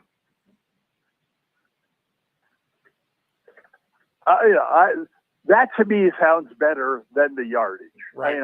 He's someone they use at the goal line. There still, I guess, remains a question as to whether Jacobs is going to be playing in this game or not. It sounds like he will, but I have him listed right now minus 115 for a touchdown. Yeah, see, I think that the talk has been that he will play, but if he does, will it be on a full-time basis? I mean, Wilson came in last week, did some nice things. I got to believe that's going to carve him out some playing time, regardless of whether Jacobs plays or not. So I'm not sure what to do, in terms of their running game. But I still think that Green Bay's best way to score points in this game will be through the air, and that means Watson. I like it. I take him to score a touchdown. In fact, if we were just playing a three-teamer, three-leg parlay in this game, I take him to score a touchdown. I take Gibbs over his receiving yards, and I take Wright, when it pops, over his number of receptions. It's hard to say which one I would like the best, because if he pops at like plus 450 for a touchdown, then that becomes very intriguing. So I'd want him involved some way. I'd want Gibbs passing involved some way, and I'd want Watson for a touchdown. That would be my three plays of this game. Jordan Love has rushed for over 10 yards 7 different times this season, and he's at 10.5.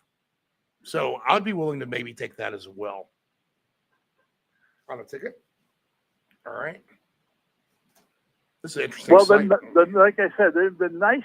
Green Bay, has been a very conservative team of late because their defense has played well, and if they get into more of a passing mode, then you're right. Then that becomes a very easy number to top. But if it's a conservative game, a low-scoring game, then he's not going to run the ball as much. Right. Okay. Next game on the board is Dallas and Kansas City, our AFC West Chiefs. I think this is the first time I recall Kansas City playing in Dallas on Thanksgiving in my lifetime. I don't think we've seen this. So let's see here. I'm stuck on this Green Bay game. Let me get out of it. The Chiefs are minus 3.5, 52.5. I've seen enough. I like the Cowboys mojo. I really do. I think that this is too many points at home. Kansas City skated by. We know that they play close games, and Dallas has been explosive. So I think that the Chiefs better have their A game offensively going here against an improved Dallas defense, much maligned for a good part of the season. So Kansas City cannot play like they did last week, or they're gonna lose this game. And they probably should have lost last week if the Colts knew how to run and protect the lead, which they didn't do late in that affair when the Chiefs won it overtime. Good momentum for Dallas coming off that win against Philadelphia, their rivals. I don't think this is a flat spot for them. I like Dallas to pull the outright win here. And if CD's going to draw a lot of attention, let's just keep going to the well with Pickens. He seems to love Pickens as much as he does Lamb nowadays. You're getting Pickens at plus 155 for a touchdown. You're getting a good number on him for receptions as well. I'd be willing to probably do something with that. Let's see. Pickens on his receptions is at 7. You get 2-1. I think that's in play. I know they like to throw the ball to him more deep. He's not your underneath pattern guy, but he's been getting a lot of targets from Dak. And I don't see why the Cowboys would change their game plans. Now, they may go into this thinking that, let's keep Pat Mahomes off the field on the sideline. That's how you beat the Chiefs. Javonte Williams must have a heavy dose of him running. And I think that's everyone's kind of stereotypical thought. But Mahomes hasn't shown that he can beat teams lately through the air. He's been awfully inconsistent. He's been making his own mistakes. I would almost dare have Dallas try to be aggressive offensively and dare the Chiefs to try to keep up with them.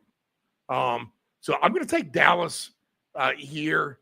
And I would look, as opposed to taking the over 52.5 here, because you can't rely on the Chiefs to go over in a game, I would perhaps just look at the Dallas team total points. But I think this is a game in which Dallas wins. I think Pickens can have a big day. And I'll take a look at the Cowboys.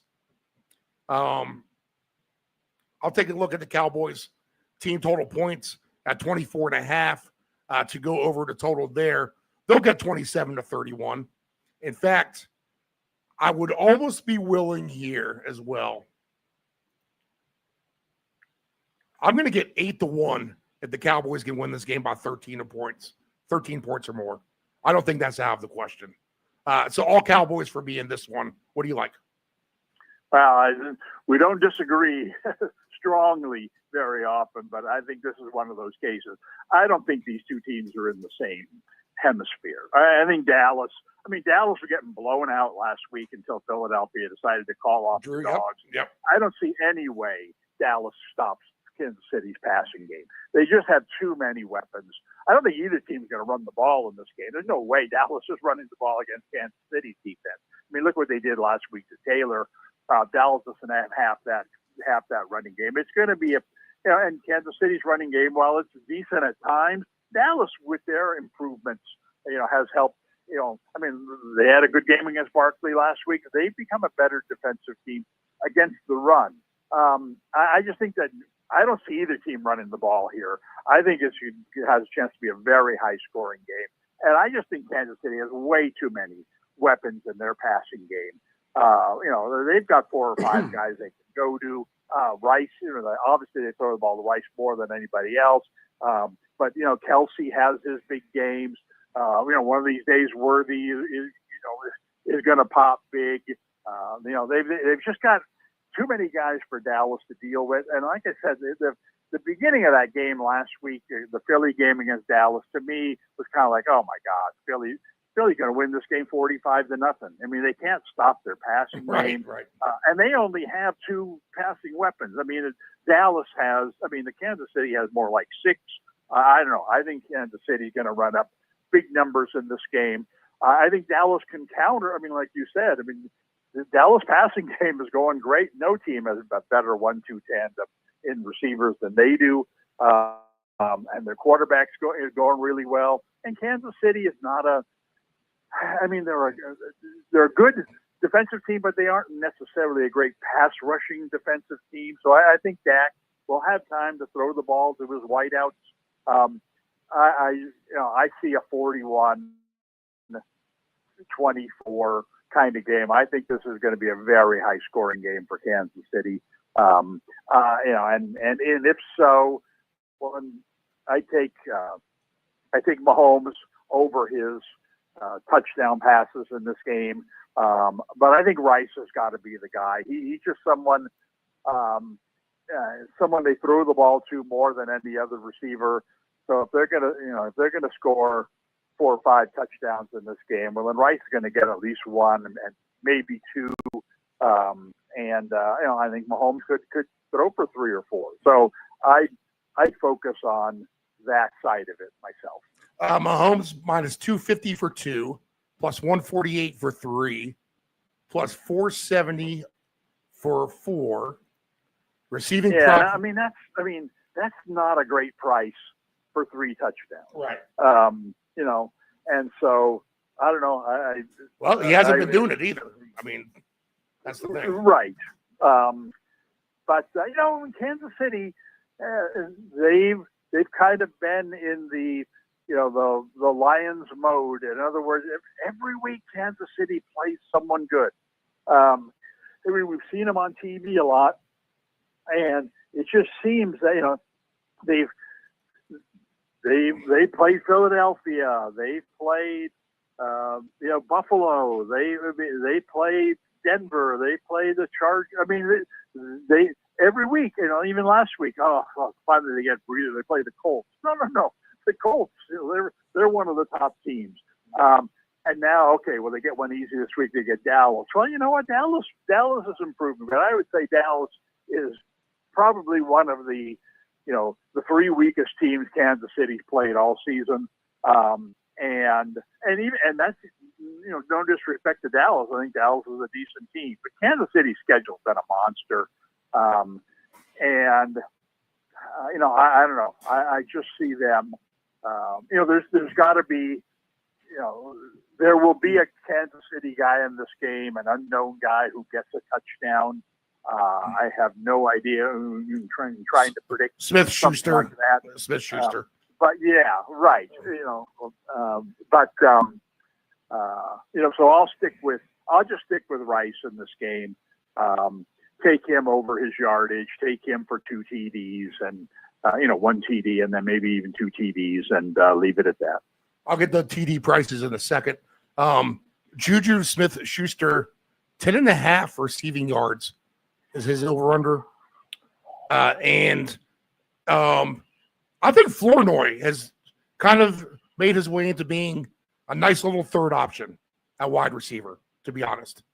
6.5 for him, receiving yards. I can see both of those. That's very good thinking in this game. Is that especially Kansas City, but even Dallas to a lesser extent. If they're going to put up big passing numbers, which I think both of them will, like I said, I don't see either team running the ball effectively in this game. And if both quarterbacks are throwing for over 300 yards, which I think is a good possibility, then there's going to be a bunch of guys who get their 20 yards, get their 30 yards on 1 catch, on 2 catches, or whatever. So it would be, it'd be great to grab a handful of them, and instead of throwing everything at Lamb and Pickens and Rice and Worthy and Kelsey, well, pick the Flournoy and pick the Kansas City backup tight end, and throw a couple other guys in there who are all between 5 and 20 yards receiving, because if you're going to get to 300 passing yards for each quarterback, there's going to be a handful of these guys who contribute to it.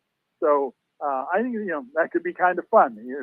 Take your stab in the dark with a couple of them, or just grab a handful of them, kind of like Halloween. Grab a handful of candy. You're bound to find a couple that you really like. Right, so. Right. That would be a fun little parlay to throw together, a four player parlay with four obscure guys who basically only need to catch 2 balls in order to get over their total, maybe even just 1. And I just hope the game turns into a pinball game like I think it will. Other candidates on that list would be Turpin at 16.5. He just seems to do nothing sometimes. Javonte Williams, 9.5. Marquise Brown, 18.5. Jake Ferguson, 33.5 seems low. Yeah, they haven't used him that much lately, which surprises me. They tend to look for him at the goal line a lot more than they do in the middle of the field. I guess that's just because why are we throwing to him for 5 yards when we can get Lamb or Pickens for 20 at a pop? And so, but yeah, that's I'm kind of soured on him a little. Yeah, I mean, Turpin is intriguing because he's one of those guys who can catch a little bubble screen and run for 20 yards. Right. And all of a sudden, the last you see of him other than on punt returns. And he's gotten you his He number. can score for you on special teams as well. Yeah, exactly. Yeah. So I'll leave that to you, but I think it would be fun. It would be fun rooting interest every time Kansas City or Dallas drop back to pass. You have a very good chance they're throwing to one of the guys who's going to help you. And just start checking them off one at a time. Okay, he's got his 15 yards. Okay, let's move on. Let's throw to somebody else next time. I think it would make for fun viewing. I got a free $100 play for Thanksgiving, so I think I'll probably stretch the Smith-Schuster and Flournoy yards to 20 each at decent positive money, and then we'll try to find 1 or 2 other things as well. Okay, Rice for 2 touchdowns is at 5-1 for him. I like the price. All right, Baltimore -7, 51.5. We're hearing rumors about Lamar just being injured the last few weeks, which makes sense. He hasn't been playing at his best. And the Ravens have seemingly been going through the motions, but winning. And the Bengals are coming off somewhat competitive loss playing to New England, but now they get Burrow back. Exit T. Higgins, though, in concussion protocol. I think he's going to be out. Am I correct? If I'm looking at this now, I do not see T. Higgins listed anywhere. Okay. So shorthanded now again are the Bengals offense. It's a division game, so maybe that makes things more interesting. These two teams always play over the total in recent years, and they fly over it. I think the one game last year had 80-something points, and then the other one wasn't too far off of that. We're just asking for 51.5 here. I would like that better if we had a T. Higgins available. I just don't know what you're really going to get out of Cincinnati on the road here on Thanksgiving night in Baltimore. It's a bad spot. Even with Burrow coming back, there's going to be some sort of a rust factor. I just got to figure that the Ravens are the better team here and that they're going to cover the spread. Again, I don't think I want to, and I know these teams go over, but man, that's going to be the one thing everyone's betting on Thanksgiving night is over 51.5 in this game. And I think you might be hard-pressed to get there, especially if the Ravens are having success in the running game. So give me the Ravens to cover. I think they probably win by 14 points or so. I think, 28-17 sounds fair. 28-14 sounds fair. I just don't know what we're really going to get out of the Bengals offense at the end of the day. So too many points for me to try to go over on Thanksgiving night and sit there and try to get all stressed out, trying to get some overs. Henry is minus 230 for a touchdown. He does seem like the most logical one to score for me. And his number for 2 is going to be really cheap. It's at plus 260. But I think at the end of the day, you can probably do worse things in the world than parlay a Derrick Henry for 2 and a Jahmyr Gibbs for 2, which gets you a nice payout of 15-1 overall. And then maybe if you want to throw Dave Delgrandy's Rashee Rice in that parlay as well, then let's see, that's going to pay 92-1 for Rice, Gibbs, and Henry, all to get 2 touchdowns. I just don't know what we're really going to get out of the Bengals offense. I don't trust them. It's not like I super trust Baltimore down the road here, but they should be the better team, and I think they should be able to cover the spread. What do you got? Yeah, I mean, I agree that I think this is Baltimore's game all the way. My concern is, man, they weren't impressive at all last week. No, exactly. The score of that game was much more impressive looking than how it got there. If their offense is going to struggle like that against a weak opponent like that, well, what's it going to do this week? Like you said, the quarterback is a big concern.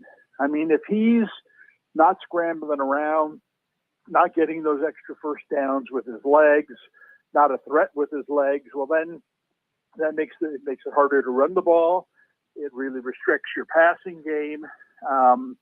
And yet, all that can be true, and they could still win this game by 2 or 3 touchdowns. I just don't think Cincinnati is a very good team. I mean, this is Baltimore. I said this last week. They're on a nice little roll now, and I think the roll's a little slower, even though they won by double digits last week. But I just think this is a similar easy game to what they had last week. And so I really don't think they really need to air it out or they'll take the air out of the ball too.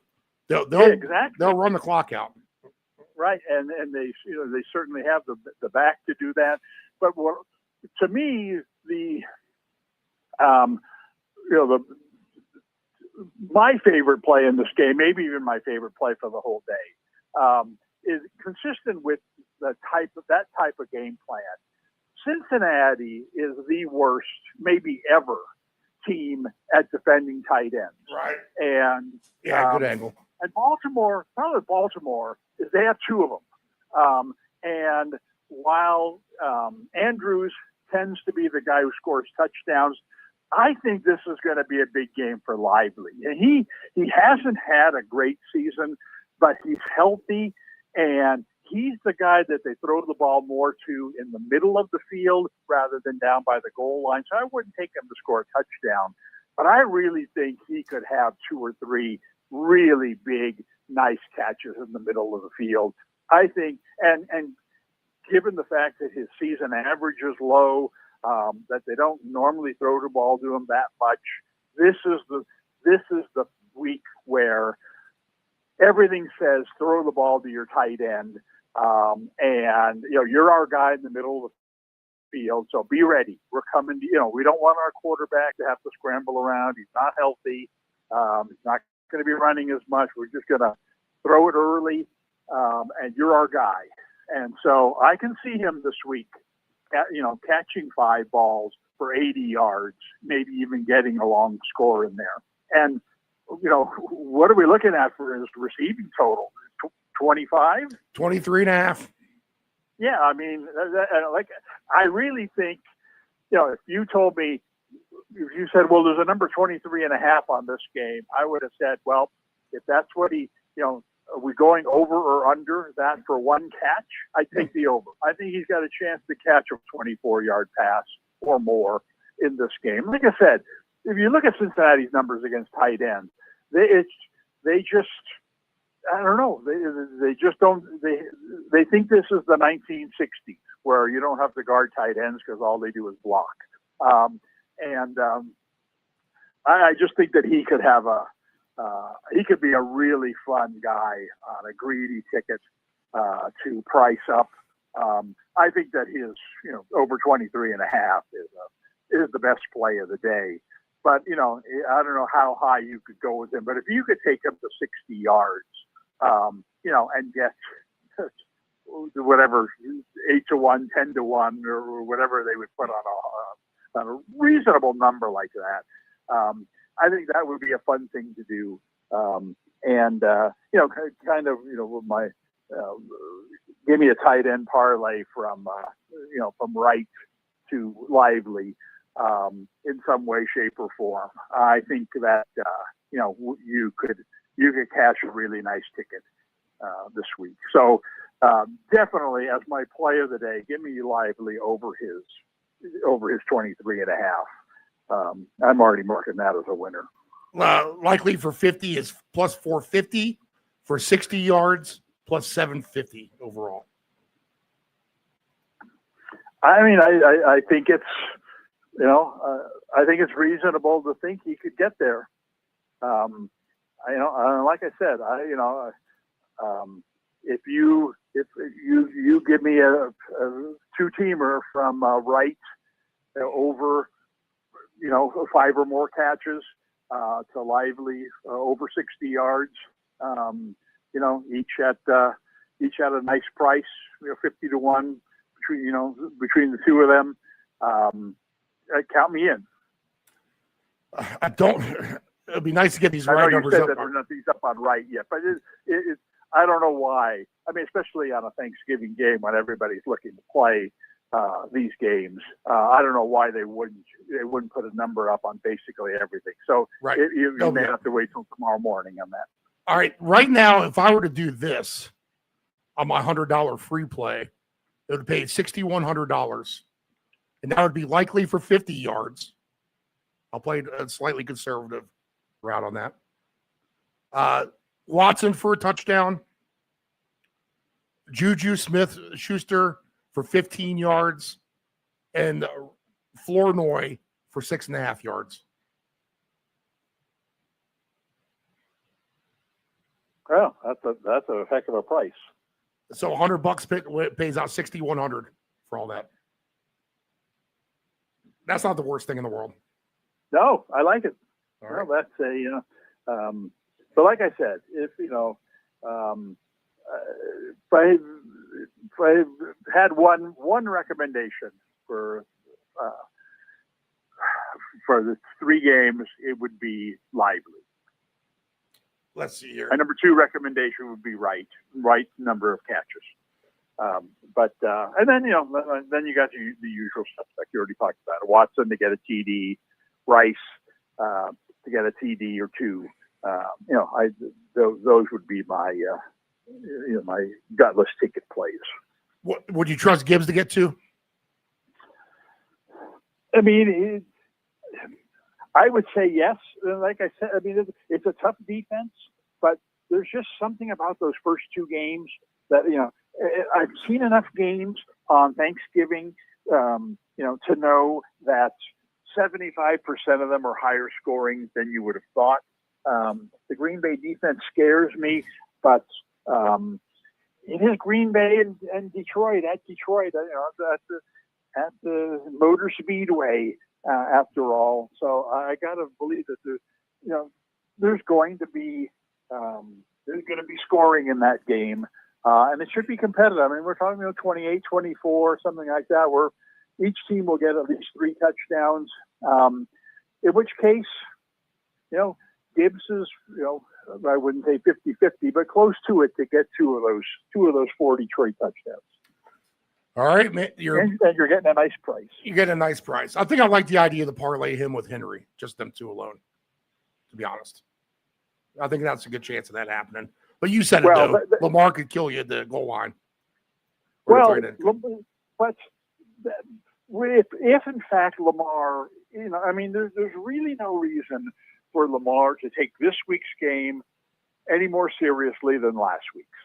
I mean, it just seemed like there was something wrong last week with the Baltimore offense. It just didn't seem to really, they didn't show up. They didn't really play with any energy in that game. And the energy comes from Lamar. And yet they played that way and they won comfortably. It was kind of like, okay, told you we wouldn't have to try hard and we'd win this game easily. Now this week we play the same opponent. And let's just do the same thing. Lamar, don't get hurt. Keep handing the ball off to our guys. Keep throwing the ball over the middle to the tight end. We don't need any heroics. And so I think their approach will be very conservative. And yet, because Cincinnati's defense is so bad, they should be able to score more points than they did last week. And Cincinnati's offense is a lot better than what Baltimore, faced last week. So they may have to score more than they did last week. But I still think that they can do that by running the ball and playing conservatively. So I think we can get to, Baltimore scoring over 30 points this week. And if so, kind of the same principle as Detroit. If Baltimore scoring 4 TDs, well, you can count on Henry to get a couple of them. Okay, I don't have much of a strong feeling for this one at the moment. The Eagles on offense are sputtering. You have a lack of confidence in your man, Caleb Williams. He's getting 7 points, 44.5. Can the Bears contend in this game? I'd say no. I'm not, I don't know how the Bears are doing it. They're winning close games. I think the Eagles defense is better than the Bears offense.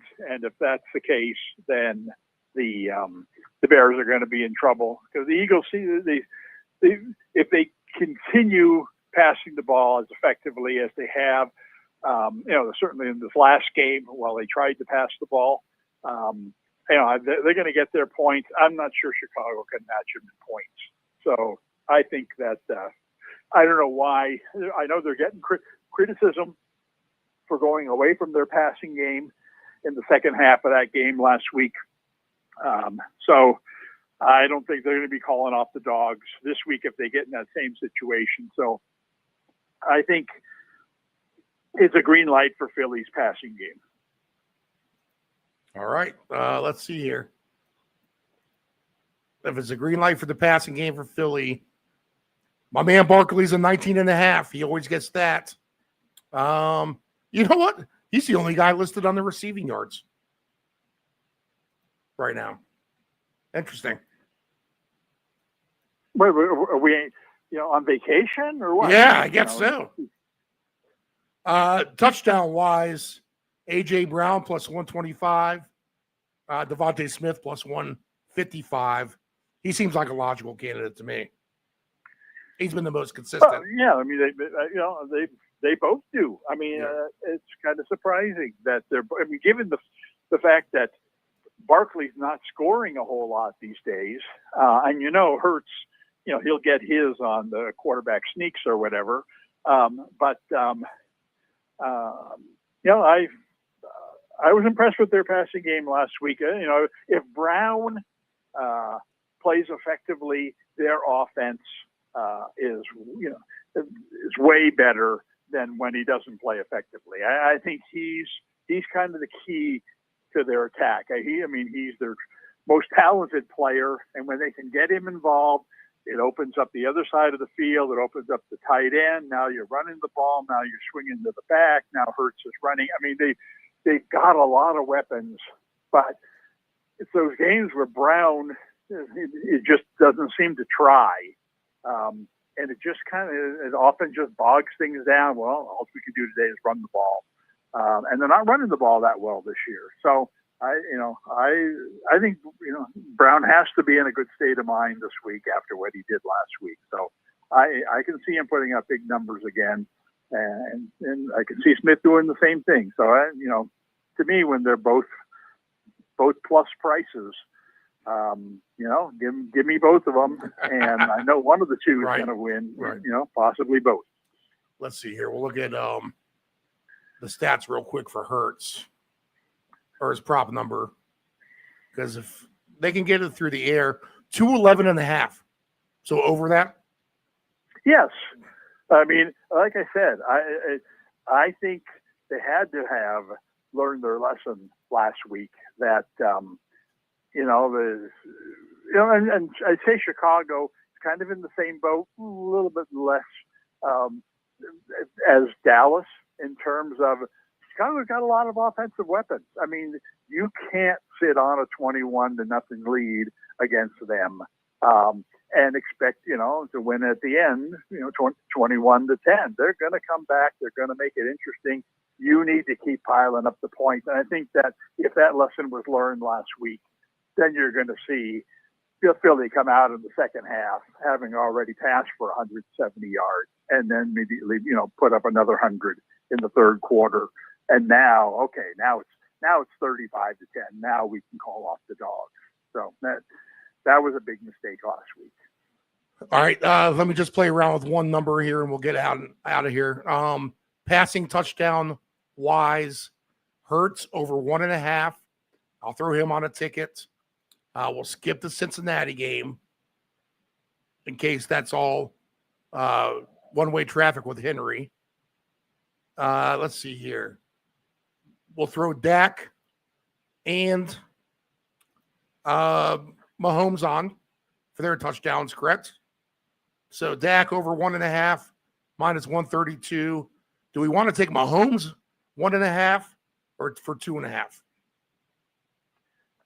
Well, I just think 1.5 just doesn't get you anything, right? Minus 250. No, it juices it up a little bit, but not really.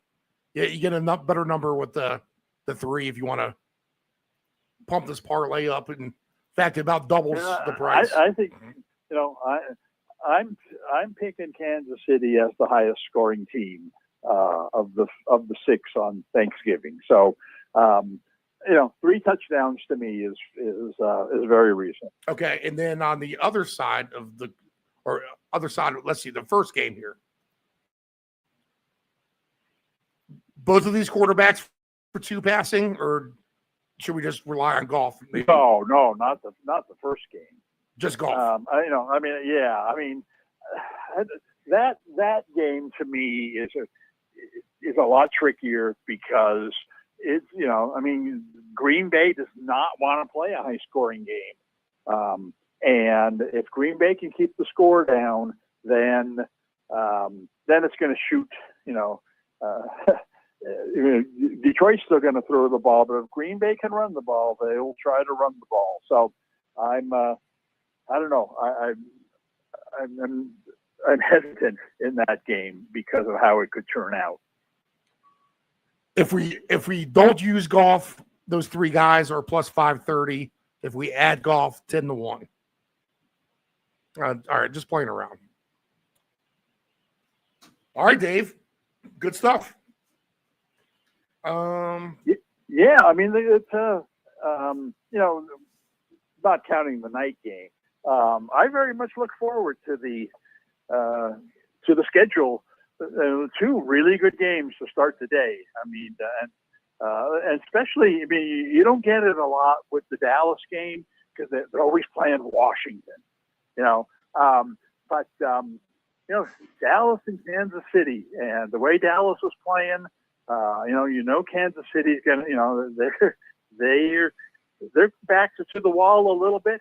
It's not like they're 10-2 and they can afford to overlook this game. They need to win this game, as much as Dallas does. And so I think we're going to get I really look forward to that game. I think this is going to be a very interesting and very entertaining game. And then, I may or may not be watching that night game. Sneak peek to the weekend. As far as the scale of opportunity goes, 1 being bad, 10 being great. What are you looking forward ahead to Sunday with? I have a great play on Sunday. You want to hear it now, or you want? Yeah. Give us a teaser in case we want to wrap it. Some things in with these games with it. Yeah. There's a lot of and of course it's one of the obscure games. New Orleans is playing Miami. Right. Okay, and New Orleans just lost their running back, right, Kamara, and there's been a rush to the fantasy waiver wire for this guy Neal, who replaced him. Well, Neal played a lot last week. He caught a lot of passes, which is good. Well, and what it showed us in that game was he is not a guy they're going to use at the goal line. He's not a guy they're going to use running the ball much at all, and they don't have anybody else. Last week, I don't know if you saw this. Last week, my man, Taysom Hill, carried the ball 10 times. Yep, he's evolved a lot more. Yep. 10 times last week. Now, he didn't gain much yardage. He's not going to be a guy that gains much yardage, but he's going to be a guy they use at the goal line as a quarterback, as a running back. If you're telling me that there's tight end who's going to get 10 touches in a game, well, I want him involved somehow, some way. And especially in this guy's case where majority of his touches are going to be at the goal line.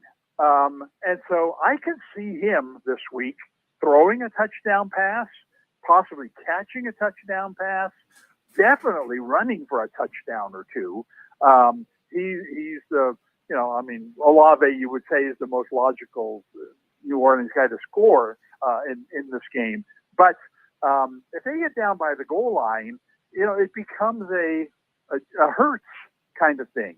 That, well, I don't care what else we got going. We've got this tight end that we can put in at quarterback or fullback or running back, wherever you want to put them, and we'll just run them up the middle and we'll score against the Miami defense. That's very average. And so I think that Hill, I think you could use him in a variety of ways, certainly to score a touchdown, maybe even to score 2 touchdowns. Heck, maybe even to score 3 touchdowns. Right.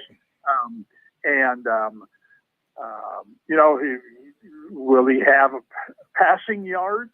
Will he have receiving yards available? I'd be curious to hear all of his numbers because I really think that for whatever reason, they're enamored with this guy. I can't believe he carried the ball 10 times last week because it wasn't even as a quarterback.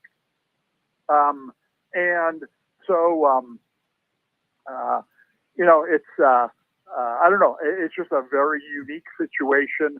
And, if you know me the way that I've talked on this show, I'm looking for the odd angle. I'm not looking for the one where we have a a long history of numbers that we can average out. We can give you, okay, this guy's going to 67.5 receiving yards this week. Well, gee, guess what? That's his season average. Anybody could have guessed that. But in a case like this, where you got a unique guy, who would have guessed that he would carry the ball 10 times last week? Now, if he had, Atlanta's a good defensive team. If he had scored 2 or 3 touchdowns last week, it'd be a completely different thing. Everybody would have been alerted that this is what they were doing. But I think it went completely under the radar. And I think that, especially with, he didn't score any touchdowns. He got 17 yards rushing, I want to say. I got to believe his numbers this week are all going to be very low. I don't know. He's definitely my my play of the week, my play of the Sunday games. I just don't know exactly. When his numbers pop up, if they ever do, I'd love to hear what they are, because I think there's going to be a lot of different ways to go with him. We'll have to look at those our next conversation. Plus 135 for 1 touchdown, though, and 10-1 for 2. I mean, do we have any worries? I didn't know that Audric Estime was on the Saints, and here I see him listed at 12-1 for a touchdown. It seems to me he was a halfway decent back. Well, they don't seem to think so. Right. I mean, again, based on last week, it was all about, Devin Neal. Yes. Yeah, getting Hill in there, and again, if you just look at how he was used, I mean, yeah, he did carry the ball a fair amount of times, not effectively, and you can kind of see why they didn't use him at the goal line, because they threw the ball a ton to him, out of the backfield, where he was very successful. So he's a guy that, if you get down by the goal line, you want to run it around the end, first and goal from the 8. Well, then maybe he's going to be your guy. But I'm telling you, if you get the ball inside the 5-yard line, if he's on the field, he's going to be going in motion somewhere, and Hill's going to plunge forward. If this were against the Eagles, or against Kansas City, or against the team that is tough to score on, and they got a tough defensive front, then all right, you know what? I don't care how many times he carries the ball. He's not. I can't recommend him. But this is Miami. This is everyone runs the ball on Miami. We know that. Yes. Yeah, I mean, maybe I'm being generous by saying they're a very average defensive team, and so it's just one of those. Again, the numbers, they could surprise me. They could put, his rushing total is 32.5, and like you said, his TD is minus 150. Oh, geez, okay, they priced him out of out of this whole equation. But you already said that 1 touchdown is a plus number. Plus money, yep. Yeah, and 2 touchdowns, which these things are hard to predict. I mean, even with Hurts, even when Hurts is going to be the guy down by the goal line, the 2 yards and in, he's going to sneak the ball, in. So you got to count on him to score at least once a game. Well, sometimes that happens, and sometimes it's twice a game. So you're never really quite sure what opportunities you're going to have. Against a team like Miami, you can project that they're going to get opportunities. And based on, the game plan last week, the usage last week, that this is their Hurts. This is their guy that, hey, we think we can plunge this guy into the end zone every time we get down there, and we're going to keep trying it until we do. And New Orleans, they really should have won that game against Atlanta last week. I mean, they outgained Atlanta in that game 2-1. They just didn't finish their drives. So it's not like they've given up on the season. I think that they'll give an honest effort against a very average team. I think they'll score their points. And I don't know. he's he's always been kind of one of my favorites because he's an odd guy, odd usage guy. So I just think it's hard to put numbers on him. And if that's the case, I'll take advantage of it because if you skew to the to the lower end based on his season averages, then he'll pop from time to time, and I like this spot for him. All right, well, round robin: Taysom Hill, Rashee Rice, Jahmyr Gibbs, Derrick Henry. If we get 3 of the 4, it's $1,000. If we get all 4, it'll be $14,000 off of a $30 investment. $10 wins $10,000 on the 4 straight up. Don't give away our secret though on Hill on Sunday. Be careful. All right. All right. All right, guys. Happy Thanksgiving, Dave Dilgrandy. That was great stuff. It looks like someone knows him in our chat. Bryn, the 420 dog, or Bryn in New York, the dog 420. Good to hear from you. I'm glad that you enjoyed Dave Dilgrandy this morning. The history of fantasy football. How about that? Our guy has been a major part of that as we've seen it through its evolution. All right, Nephew Dave will be in here in a minute or two. The Ant-Man will be coming up here as well. And what we'll do is we'll make a little art of making the ticket. How about that? Let's build a ticket for you guys here on this Thanksgiving morning, November the 27th, 2025, here on the Deep End Broadcasting Network. This is the Round Robin. I am Stephen Murray. And let's build a ticket, guys. And again, if you're just tuning in, I talked about this earlier, know that Thanksgiving and with the bookmakers, some of these lines are generally designed to, take more money in from the public, people who don't gamble as much. For example, these over-unders are going to be a little bit higher than maybe what they normally would be, because the average Joe Smo bettor is going to want to bet overs and not bet unders. So they're going to take advantage with the sports book and charge that little extra tax.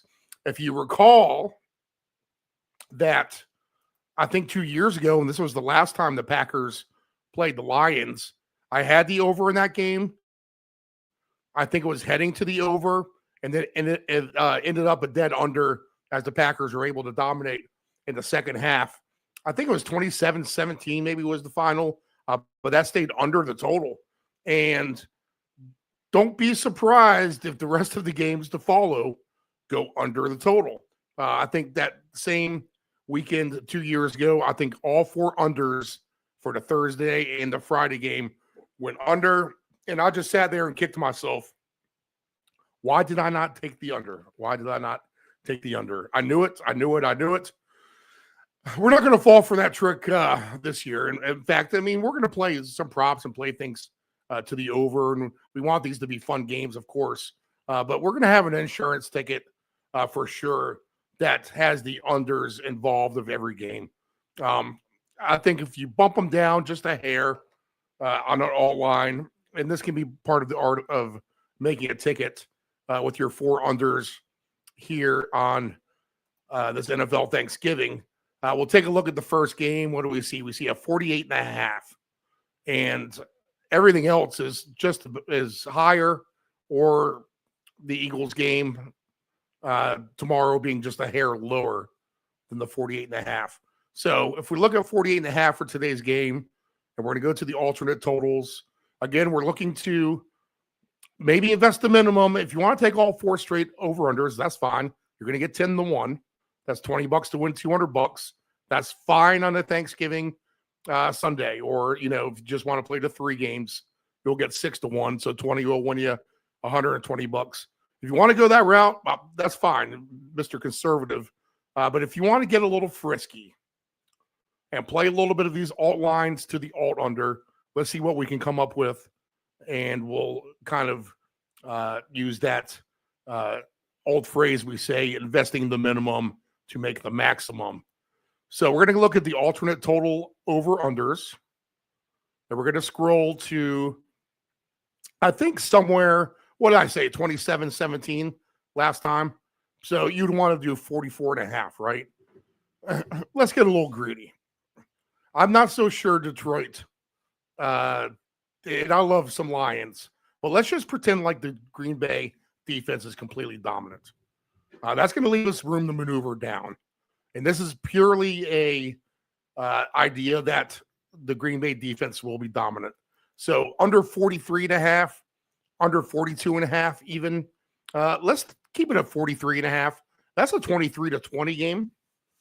And that sounds like a decent final score to me, to be honest, if Green Bay can hold the Lions down today. So under 43.5 the first game, plus 154. Let's go to the Kansas City-Dallas game, 52.5. Now, we know the Chiefs have been playing super under games, and you just heard Dave Dolgrande make a case for this to be a very high-scoring game because all Dallas games are. Patrick Mahomes and company can just come on out and ring up 1 million points here this afternoon at AT&T Stadium. Let's kind of bet it as if we're going to bet it the way that things have actually been playing out. And that's Kansas City being somewhat of a dud offensively for the most part. So not a fate of Dallas, but more a fate of the Chiefs when we look at the over-under and go for an alternate under. Now, they're at 52.5. Let's just go down to 27-20 final score. Dallas makes that 47.5 under, still a winner. So we'll plug that number in with the Green Bay under 43.5 and the Kansas City under 47.5. Right now, we're getting almost 6-1 odds on those two. So we'll go ahead and get Cincinnati and Baltimore on here. And I think this has a chance to be the lowest of them all, especially if Burrow and company can't get off. It'll be interesting to see what the Ant-Man and Nephew Dave think about these games kind of coming up. And here's the deal, guys. If things are going to be unders, you need to be cautious with your bankroll and play some under props just to be safe. Maybe play this under ticket just to be safe, even if you're playing a bunch of over stuff. You just don't want to get caught with your pants down and lose everything. And don't forget, injuries actually help you with the unders in every way, to be honest. So unders are not the worst thing in the world when it comes to, standalone football games that we're going to have, such as these 3 in a row this afternoon. So with the over-under in this game with the Bengals and the Ravens, let me see. I'm trying to find it. It's amazing how on some of these menus, just the same thing is not in the same spot. It's in completely different spots. So here we are now with the alternate over-unders, Ravens and Bengals. And look, I'm getting plus 210 on under 45.5. Theory is Bengals don't come out. Joe Burrow, rusty. T. Higgins out, right? Joe Burrow, rusty. His first game back. Jamar Chase, obviously, he's going to get 1 million targets. Chase Brown, whatever supporting cast can try to help out the best that they can. Maybe a Gesicki prop would be a good thing to look at as a side note. We'll get to that when we get to the games. But 45.5 sounds like a winner to me. I mean, that's 24-21 still. But even if the Ravens kind of dominate a little bit more, 31-14 still gets you home. So we'll plug in 45.5 with the Kansas City under 47.5 and Green Bay under 43.5.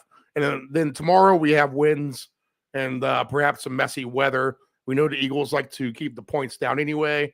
They have a good defense. Maybe they can stymie the Bears, and this could just be your Black Friday boring afternoon football game, right? Maybe much like how the Dolphins and Jets played out on the first Black Friday game 2 years ago. And I think even last year's Black Friday game was pretty boring, if I remember correctly. So Under in the Bears and the Eagles game, under 39.5 is at plus 164. Let's just take a chance with that. Now, we have, again, these 4 plays, art of making the tickets. 4 alternate unders. We're going against the, we got the whole family together. Let's bet the over motif. We want to be on the side of the sharp action. And the sports books, I guarantee you, will be rooting for the unders in every one of these football games. So under 43.5, never bad to be on the side of the sports book.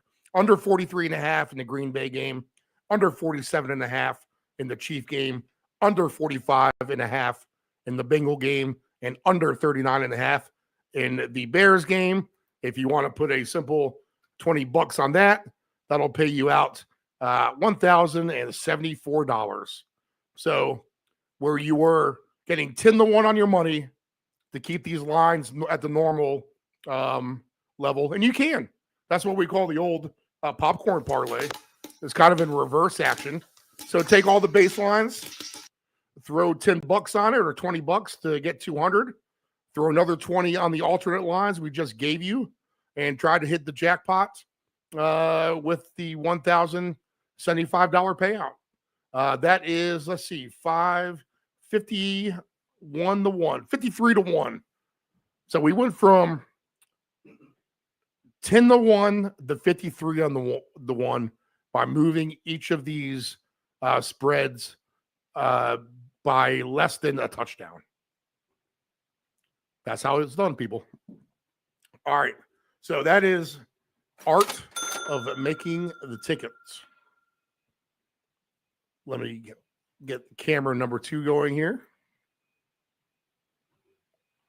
And we welcome in the man, the myth. He is our NFC East expert. He has another night game he must endure again this week. He hasn't played at 1 o'clock since I don't know how long, Nephew Dave. I lost track. But happy Thanksgiving, Nephew Dave. How's it going? Happy Thanksgiving. Good morning. Good morning. Yeah, it feels like it's been about 3 years since we played at 1 o'clock. Another night game. I got to figure towards the end here, Steve. I suspect that they're going to be getting flexed out of some of those games. Interesting. Yeah. As better games, more meaningful games will kind of be taking the forefront there. But yep, another night game against Denver. We'll see. Getting a little bit healthier. I don't think it means much at this point. But we'll see, Steven. I think we've got some good games here today. So excited. It's Thanksgiving. We got football. We got the round robin. Everything is right in the world, Steve. Yes, our 4th season, and we've done this Thanksgiving episode every year. So it's always kind of started to have his own little tradition, and we've had decent amount of viewers all morning too. So we're glad you're tuning in, getting basically up to the minute live odds and analysis, and we'll find all kinds of wagering angles. I have a bunch already with Del Grande, and I think I've kind of settled into my thinking as well. The Thanksgiving kind of takes me to the last second, Nephew Dave, to have all my thoughts morphed together to make the wizardry work. Yes, yeah, right? Yeah. So I think I got a good angle of things today. And I'm definitely going to play these unders like I just talked about on the art of making the ticket. Your theory on the strategy just to play all straight unders. What do you think about that? I mean, Steve, it couldn't hurt to have that ticket as kind of an insurance policy. I feel like that's something that we kind of touch on week to week. We always want to see all the action all the time, but it's just not like that. So we got 3 games tonight. One of them's due, at least for an under, I feel like. And I feel like it could be that night game that you were talking about with Cincinnati and the Ravens. I have Joe Burrow as my fantasy quarterback. He's been sitting on the IR. So as much as I would love him to just go off, he's missed some time. And I know these are, top-tier athletes, and this is what they do. But you got to figure it's going to take at least a little bit for him to get back into the motions of that, right? So we'll see if he's a little bit rusty coming off injury. And even if he's really 100%, and I feel like that makes a case for the unders too. If Baltimore's defense can show up a little bit and maybe they use Derrick Henry to just kind of ground and pound, what is the worst defense in the league. So I like the under there. Man, what Chiefs team is going to show up? If it's the right one, we could have points galore with Kansas City and Dallas. And maybe, Steve, with what we've seen from Green Bay from week to week here recently, maybe that's an under game. And I do believe that you said that as well. So, Steve, your answer is yes, play that ticket, have that insurance policy. It could never hurt at the end of the day if these games don't get off. I could see even on the 2-game alternate just for the Green Bay and the Baltimore game. Absolutely. Just to be safe. Yeah. Play 2 alternates and throw a 20 or above on it and get a decent little payout of it. All right. You got a lot of commenters on the chat. Let us know where you're tuning in from. Always love to hear these far off places checking us out here on the Round Robin. And our weekly show, guys, if you're new to the program, just tuning in, is every Sunday morning at 7 a.m. Eastern Standard Time.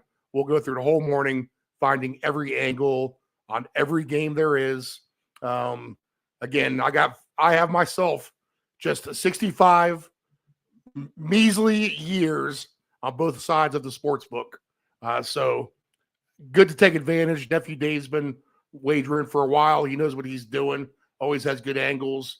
Bill Grandy, again, basically invented fantasy football.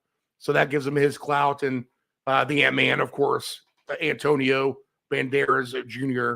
Has been on fire with his picks, as he always is.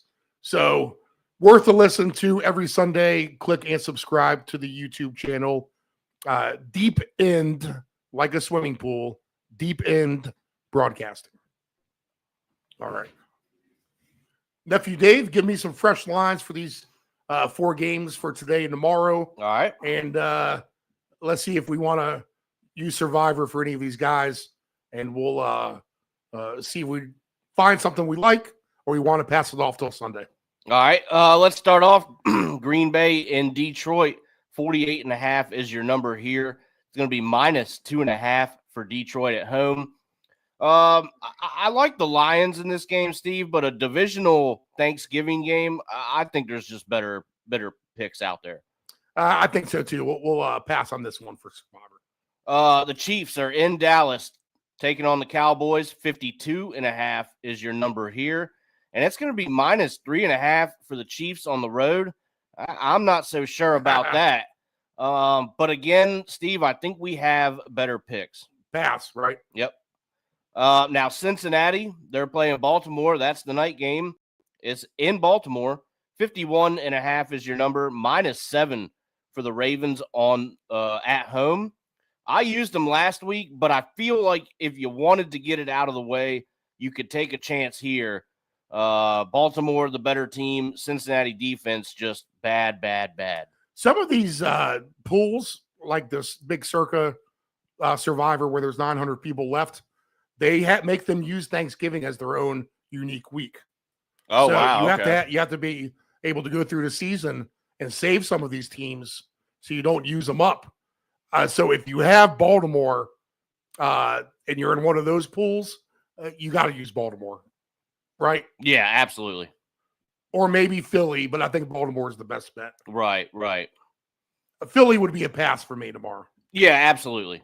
That should be a good, hopefully a good Black Friday game. Okay, so we'll assume that me and Dave already did use the Ravens. So I did, yep. So we'll pick out somebody out of the cast of characters come Sunday morning. We'll go ahead and revisit that. And that's perfect timing for our man, Antonio Banderas, the great Antolini Jr., as he chimes in here on our hotline. Good morning, Antonio. Happy Thanksgiving. How are you? Where do you think my right fist is right now? Up the turkey's butt? Stuffing turkey into the butt of the turkey? Is that what you're doing? For real? It is right up the cavity. Oh, I love it. Oh, got to be. Leg her down or smack 'em, yak 'em. All right, good stuff. As Antonio is the chef today for Thanksgiving for his crew, correct, Antonio? Are you the master chef? I'm doing the turkey and nothing else. Okay, so that's a good job. Yeah. And I heard good reviews from it last year as well, right? So in your second year, hopefully you didn't hold the bar up too high last year that you're going to, not achieve the greatness you did on your rookie season. Hopefully there's room to improve here. Well, it was the first time I did it last year. I've learned from my mistakes. Always definitely take it out at least 1 to 2 days prior, because Steve, when I took this thing out this morning, there were still icicles on it. Really? It wasn't as frozen as it was last year, but so it needed to come out last night, probably. it probably should have. Now there's debates on whether you should take it out the night before, but you know what? We didn't get food poisoning last year, and guess what? Fingers crossed. How about that? No, it's fine. Yeah. Okay. Yeah, you're good. We'll be fine. I mean, when I asked my mom and dad about it last year, they said they actually normally would take it out the night before, just throw it in the sink. I took it out of your fridge at 8 this morning, and it's been sitting in my sink for the past 2 hours. So looks fine to me.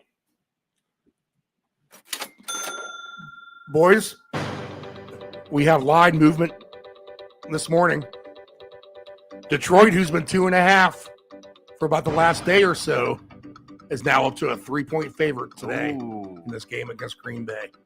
So money coming in on the Lions, and also the Ravens have now dropped from 7.5 down to 7, meaning money coming in on the Bengals this morning. How about that? And this Green Bay Lions game is up a full point towards the over. So interesting line moves overall so far.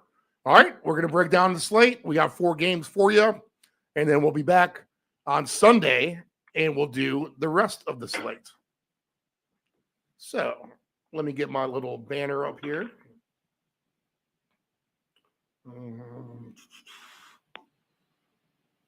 Get my good graphic. And then let's see here. Where are we at? There we go. Finding every angle on the board.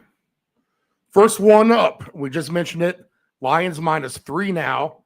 48.5. So it was the Monday night game against the Ravens where the Lions played at Baltimore, in which the over-under was 1 million points.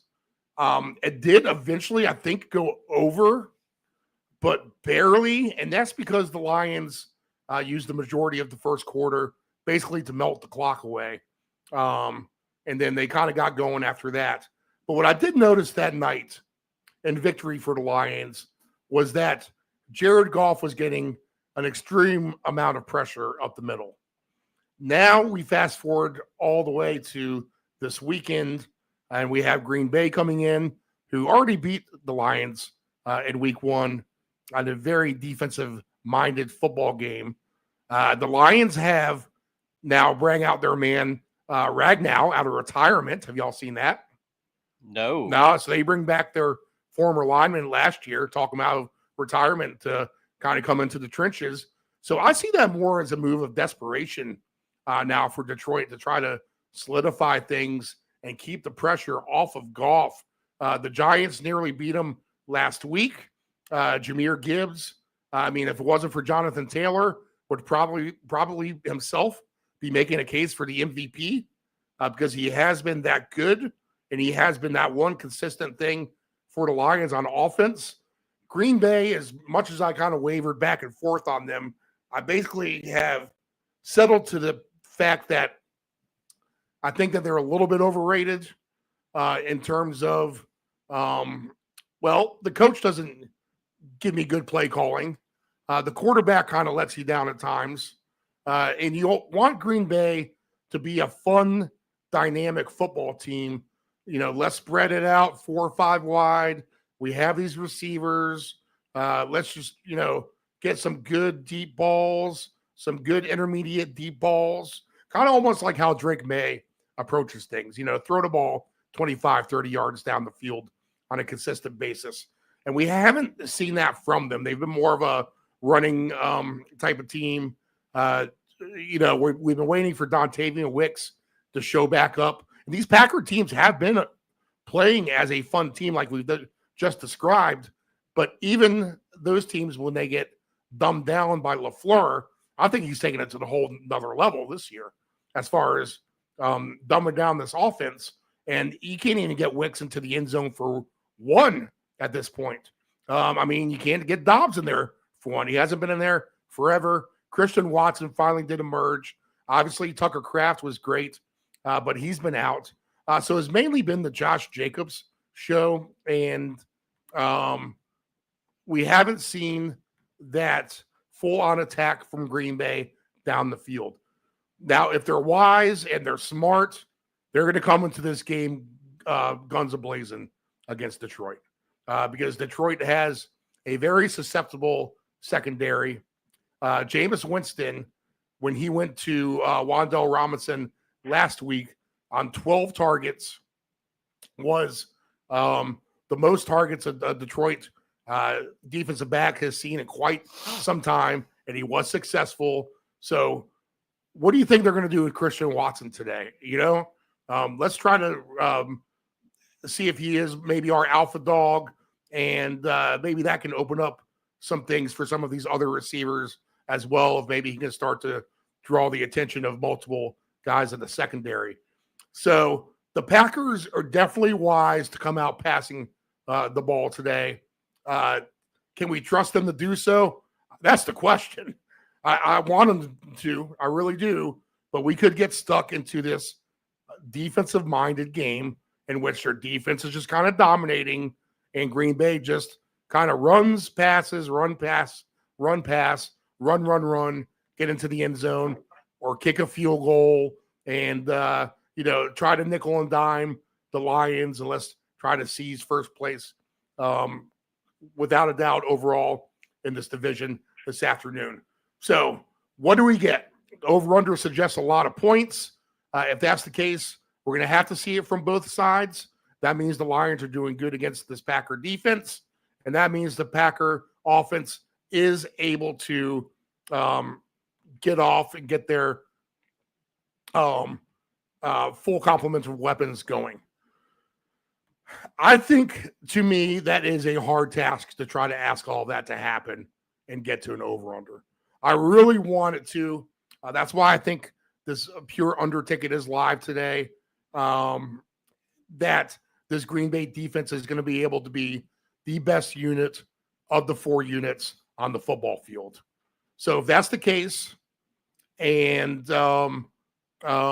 they hold down this Detroit offense, which I'm telling you, Laporte is going to be a bigger miss than people imagine. I know we got Dwelly and Brock Wright, but he's not even listed in there today either, I don't think. Let's see if he is even listed on my touchdown score sheet.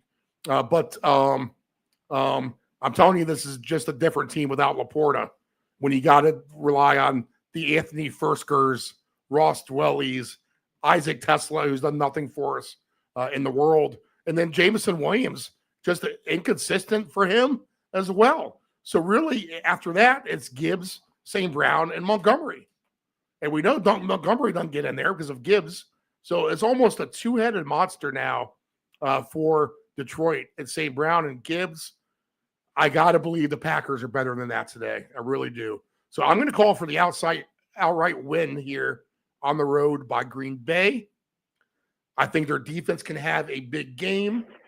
And I think they can actually, if you want a good bet to get some money to pay out people, look at Green Bay minus 9.5 or minus 10.5 on an all line.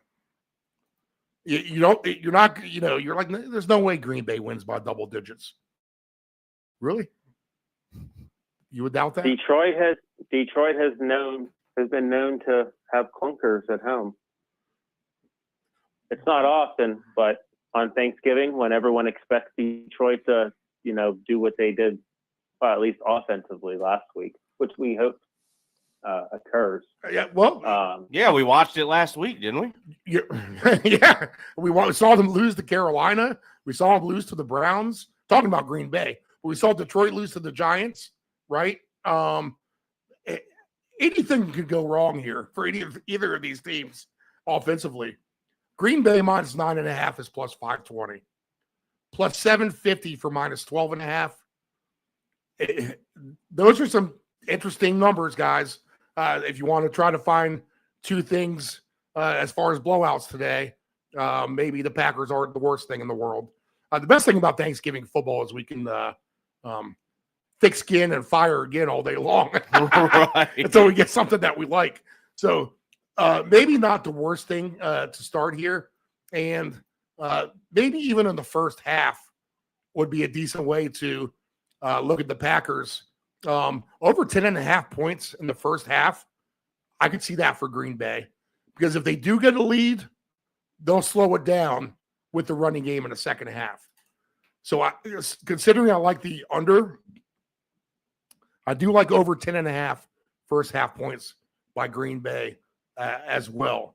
Other than that, I want to say Gibbs receiving yards, but it's so many at this point, and you know that they're going to be focused on him.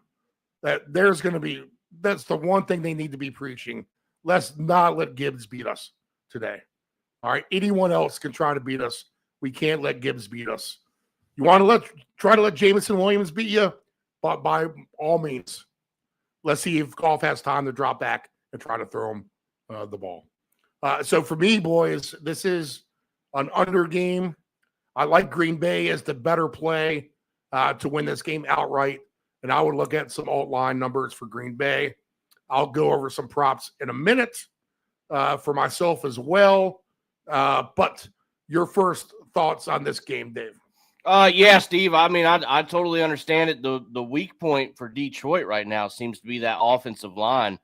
You keep watching them get beat up, and Goff is under heavy duress, and so that's not what you like to see.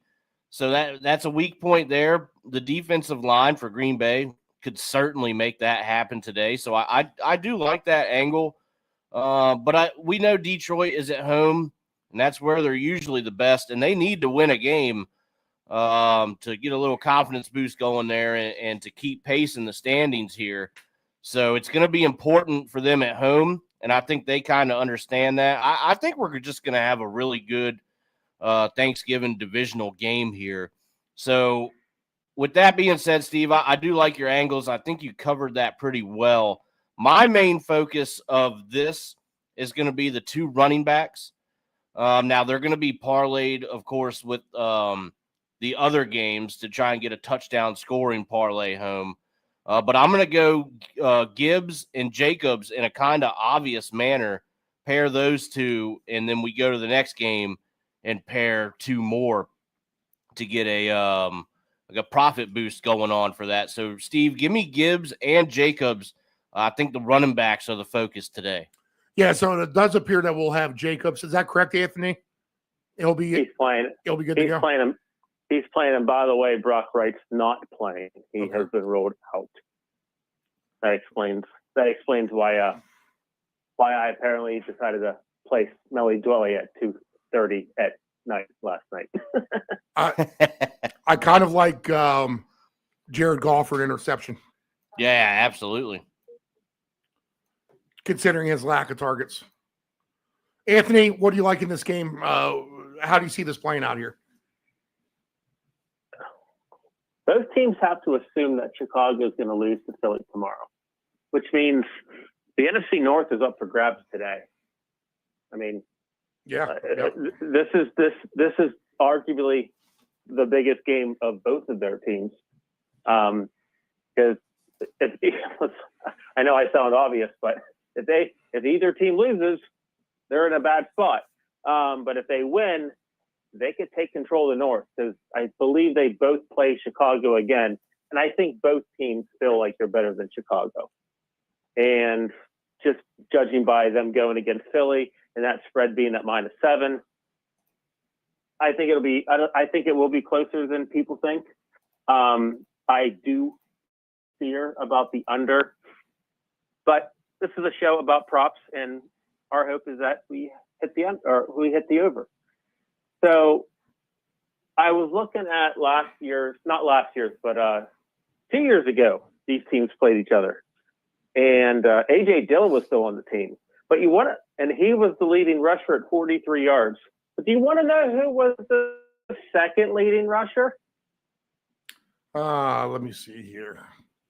Jordan Love. Yeah, I was going to say, I'll answer for you. Jordan Love, 3 carries, 39 yards. Now, he obviously had a big scamper. It was a broken play. But there is a way where Jordan Love can get at least 25 yards rushing, and that number is very, very appetizing. I found a cool little site yesterday. I think bettingpros.com. They have everyone's prop on how they've been doing all season, and they kind of give you a graph of what they've done. So it's kind of real easy to read. In fact, let me bookmark this again real quick. Let's see. I'll just call this prop stats. And let's see. Jordan Love now has gone over 10 yards now 7 times this season. How about that for his rushing attempts? And he's at 10.5 today. Now they project him at 8 or 9 yards. But I think it's all there for him as well, especially injuries on the defense. Once you see some guys running around, chasing receivers, missed assignments. Oh, now wait, look at all this big open space. I got to try to run. I think the Jordan Love over 10.5 yards is a great bet today for him. The Jared Goff to throw an interception is even money plus 100. Oh, how about that? Just so you know that. Go ahead, Anthony. Oh, even Jameis Winston rushed for 13 yards last week against the Lions. Right. And he's gotten older. He doesn't rush as much, although he caught that crazy touchdown last week, which is, I still watch that left and right. But the other thing that I'm looking at, Jaden Reed played for them. He's obviously still on the IR. They will not be. I think he's activated. He's just not playing today. But Christian Watson, 5 catches, 94 yards. I don't know where the bet is of yards, or not yards, but longest catch. But if you can find something for Christian Watson to get a catch over 30 yards or 40 yards, I don't know where that is. I'm not looking for it. I'll just see my hands are a little tired Christian right now, Watson for a 30-yard catch is plus 125. I'm not saying that's free money, but where do we see Christian Watson run the curl flat route for a 7-yard gain, 5 times? Love's going to be bombing it to him. If you can find it for 40, or if you can play your own way or whatever it's called. Right. Well, receiving yards, you blow him through the roof. And he's plus 340 to lead the game in receiving yards. And then for 100 yards, he's 4-1. 125 yards, 9-1. I presume Amon-Ra is probably the front runner. Is Dobbs better odds than Watson or not? Oh, no. Dobbs for the most receiving yards today is at plus 750. Yikes. Wicks is interesting at 20-1. What about Gibbs? Gibbs is always a threat. 11-1 for Gibbs. Well, he's gonna get half the share. He's gonna get more than half the share because they're gonna throw it to Gibbs before they will St. Brown at the end of the day. I'm convinced of that.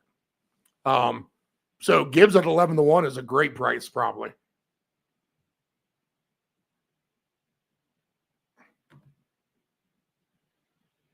You can parlay Jordan Love for 25 rushing yards and Gibbs to lead the game in receiving yards and get 55-1 odds. That's not bad.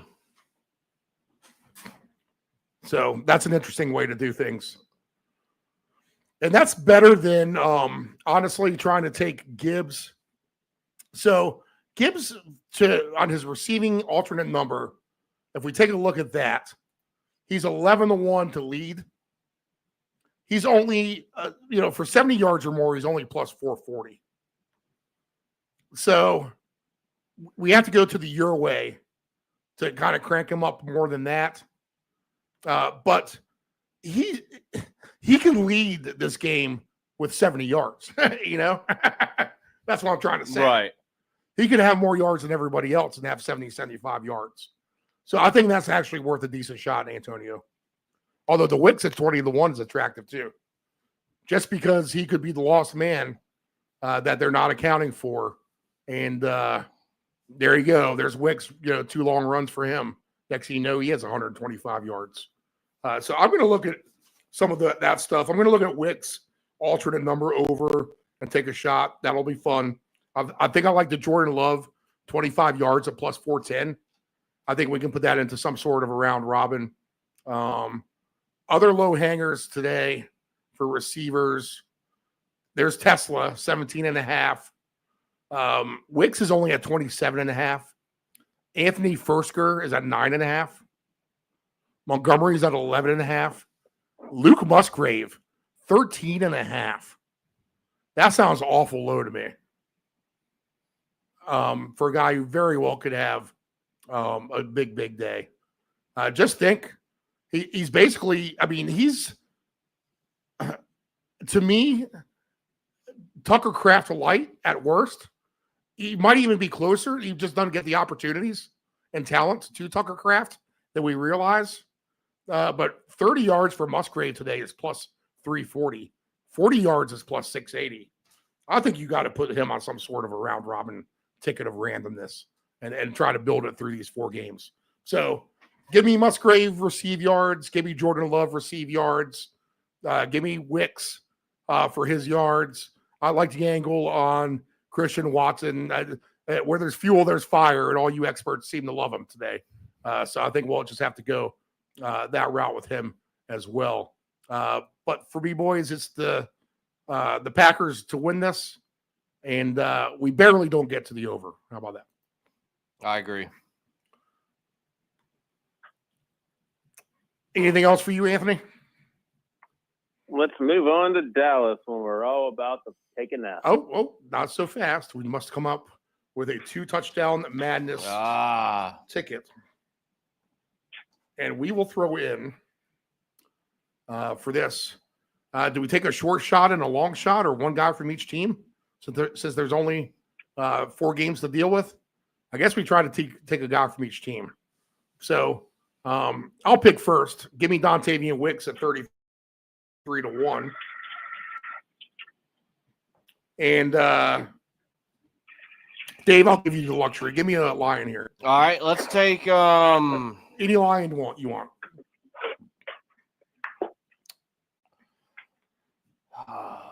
Let's go with Williams. Hey, Dontavian Wicks and Jameson Williams parlay just by themselves. $10 wins you $3,100 for 2 touchdowns each.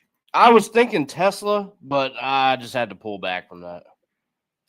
If you want to throw him in a random anytime touchdown score, with a bunch of other losers, that's where you add Tesla. Yeah, exactly. Yep. There you go. Oh, boys, and I wanted to hit on this too. First touchdown score. Got to build a ticket for that. Anthony, I'll let you pick this first touchdown score. I'm going to annoy everyone listening, and including you two. You know who I think is going to score first today? Who's that? David Montgomery. All right. That's the thorn around all of us, and I'm putting my money where my mouth is at plus 950 to score first. All right, I like it. Yeah. First touchdown score, David Montgomery. Why not? We'll run all these numbers by you here at the end, just so you know what we come up with. So Montgomery, it is for the first touchdown score. And again, that's something you guys can round robin out there today. Take them straight because you'll get a nice payout. But, throw 50 cents on the round robin legs because these guys are going to pay off really, really good. In fact, we had that Thanksgiving, I think 3 or 4 years ago, where that guy had all the tight ends, right? Round robin or parlayed together is what it was for the first touchdown. So it can happen. Next game, Kansas City and Dallas, -3.5 and 52.5. You said it, Anthony. Let's move on to Dallas and try to make some money. If there's a game that's going to go over, I believe that it is this one because Patrick Mahomes will find all kinds of gaps in the Dallas defense, and Dak Prescott simply has been on fire himself. Not necessarily an MVP, but people have kind of put him in that conversation a little bit, at least to, kind of give him the side eye and maybe a chance to get there at the end. Dallas is fighting for their playoff lives basically at this point. This is almost a de facto playoff game with the Chiefs kind of right on the fringe of the playoffs themselves. So a very important game for both of these teams. As equal as importance as the game before, in which, like Anthony said, where the NFC North is up for grabs today. And there's two ways to really look at this. And Bill Grandy went the way of it's Patrick Mahomes. And how many times have I told myself this the last couple of years? It's Patrick Mahomes. They have all the weapons. They'll get right. They'll blow this team out. They'll win by 1 million points.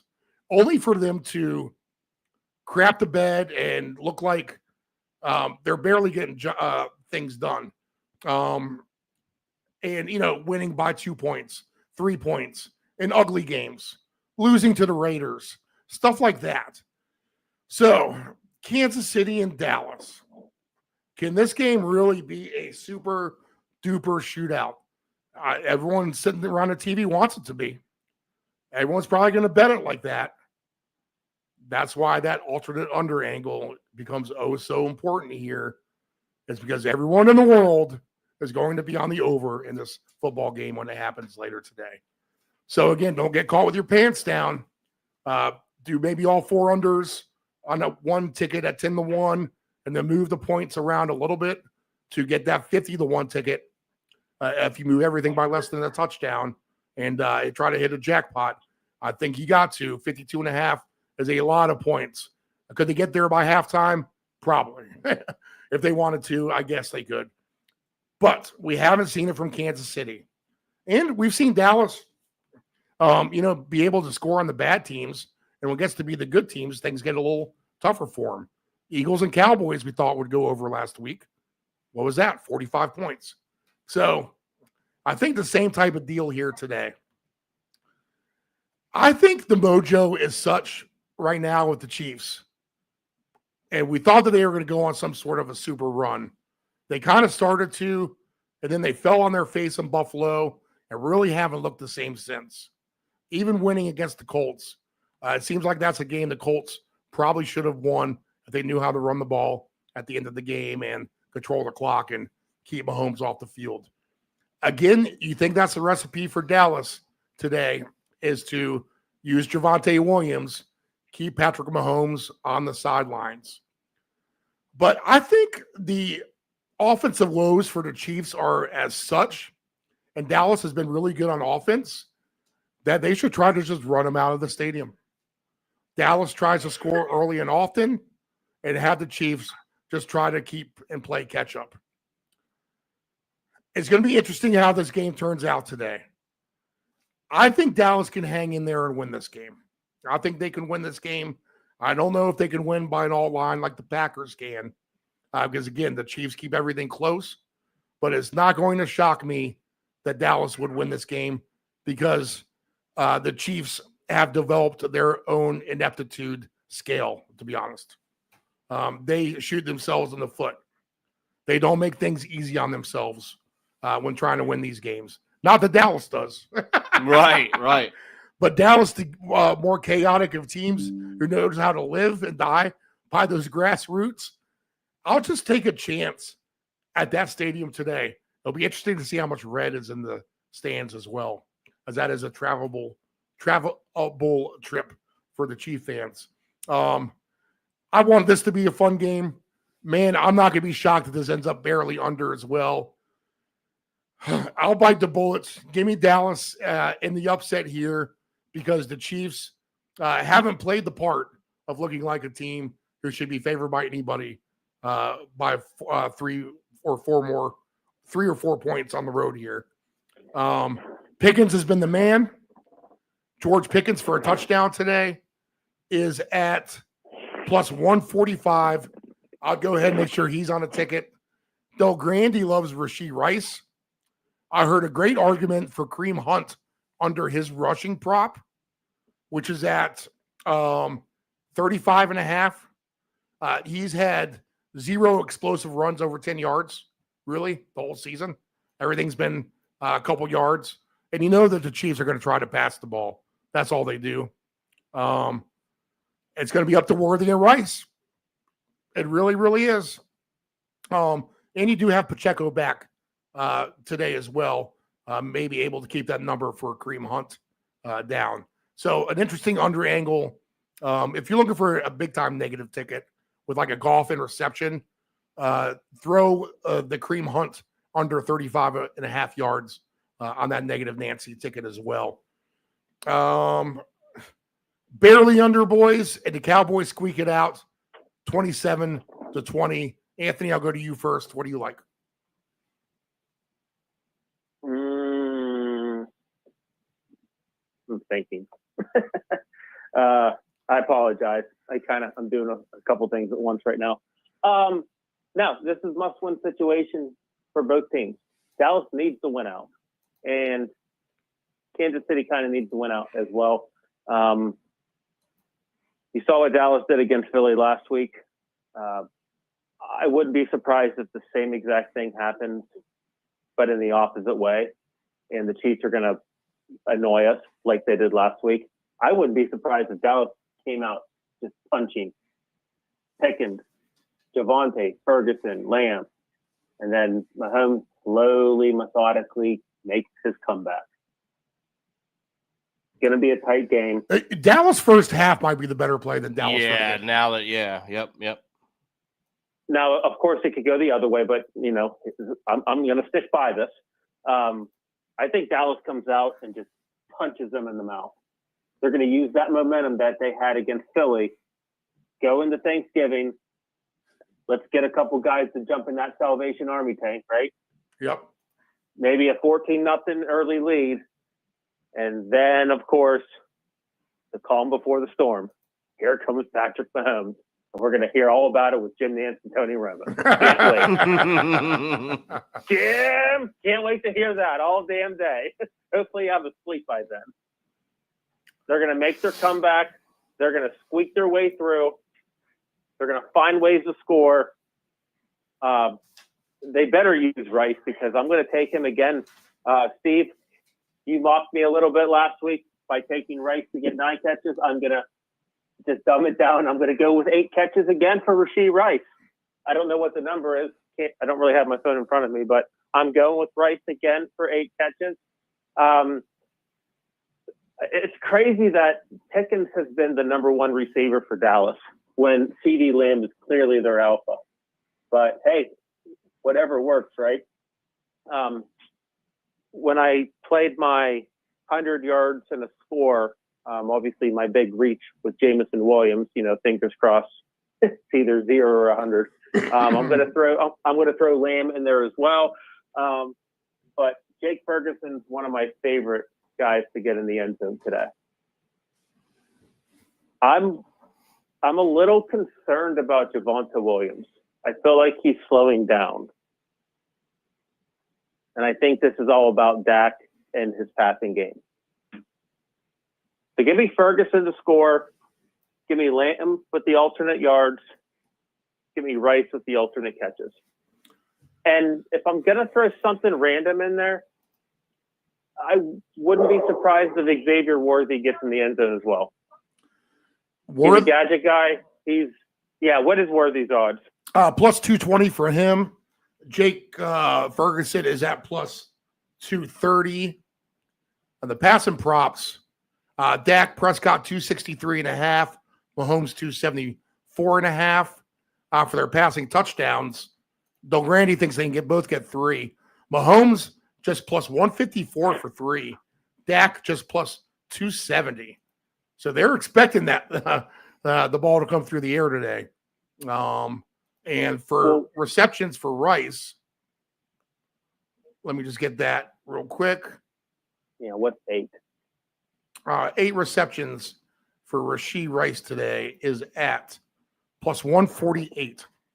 Wow. Yeah, that's a low. That's low. Well, here's the thing. He would have had 12 catches if his feet weren't out of bounds on 4 of them. So what is it for 10? I know I'm getting greedy. Plus but 410. I'm curious. Plus 410 for 10. If this is the over game that we all hope it will be, it's going to be nothing but Rice. Because guess what? Dallas's defense, not as good as Indy's. Plus, as crazy as this sounds, Isaiah Pacheco's back. And as a fantasy owner of him, unfortunately, he stinks. And guess what? Kareem Hunt kind of stinks too. He's just slowly. He's just a goal line back. Yeah, that's exactly what he is.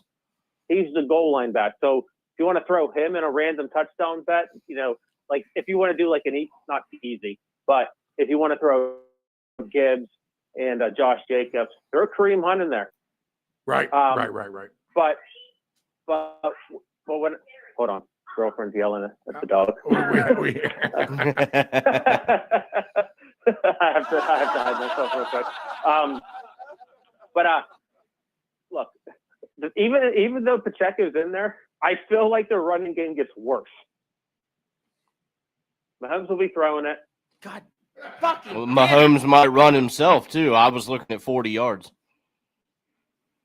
Well, I'm actually making a little thing where Love gets 25 and Mahomes gets 40. So, Dave, we're going to continue to talk about this once we get to that Bengal game.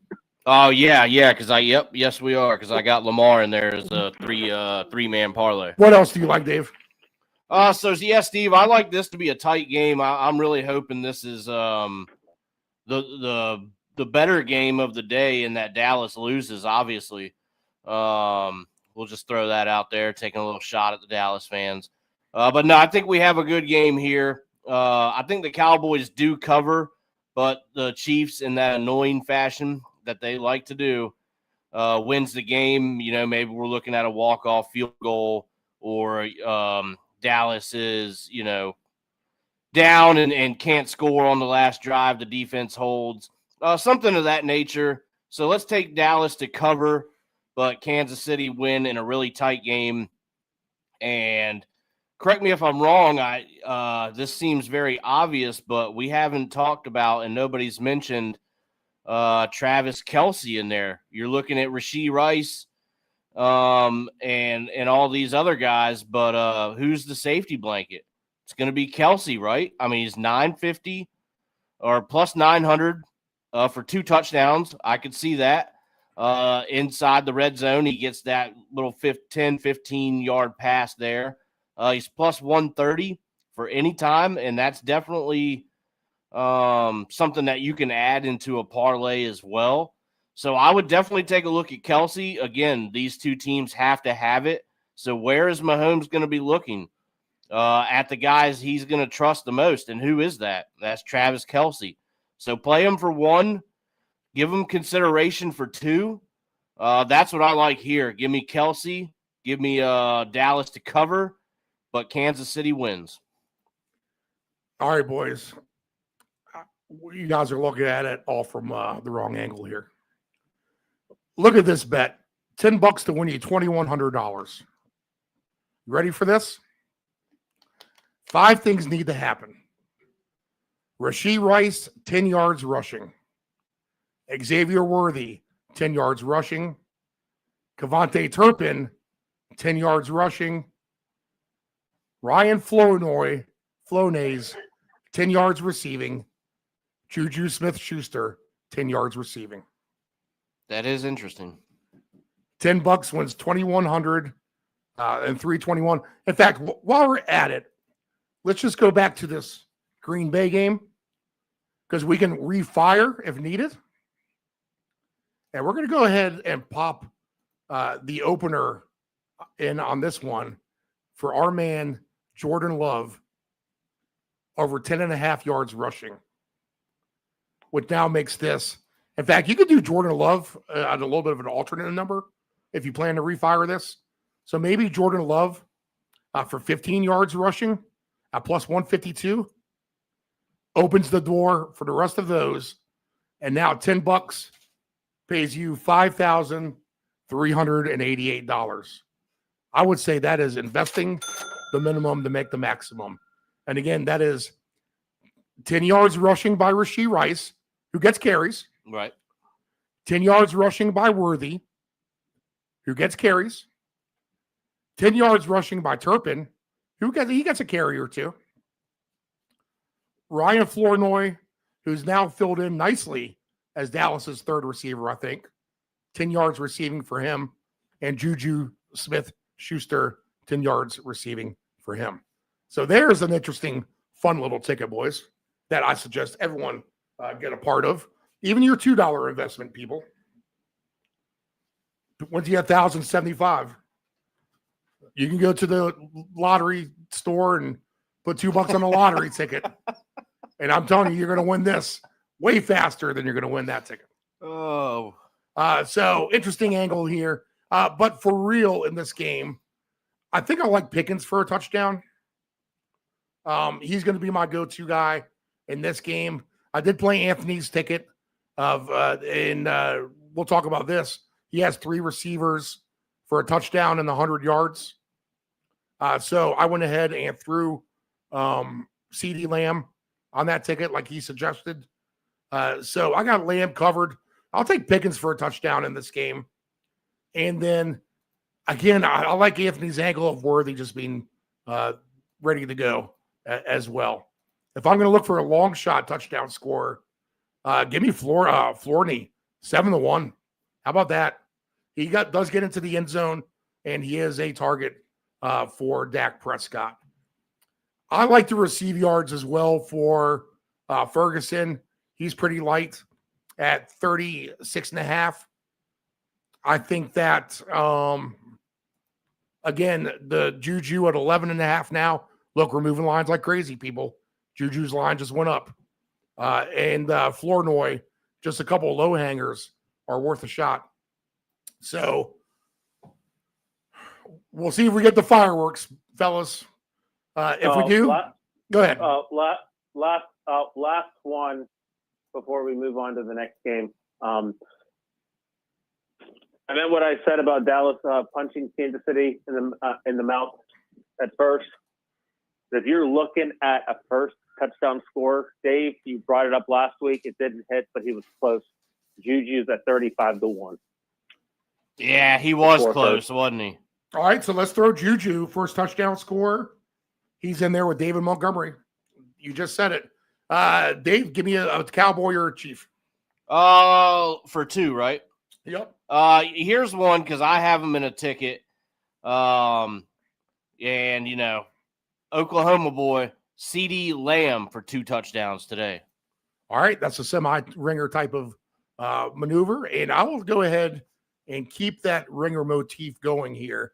And we'll put Rashee Rice in there at 5-1. And let me go back to the last games. I'm building some tickets here. In fact, we'll come up with all the numbers at the end. We'll have a minute to plug these in. So Lamb and Rice for 2. All right, Bengals and Ravens now -7, 51.5. The Ravens don't give me comfort in saying that I think they'll win by a score or 2, but I think they covered a spread, and this is probably an ugly game. I like the under in this one the most. I think that's a better play on the board besides the spreads or the over-under.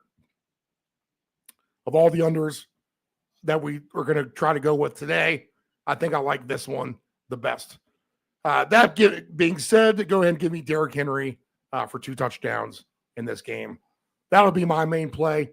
I'll go with the Isaiah Likely receive yards as well.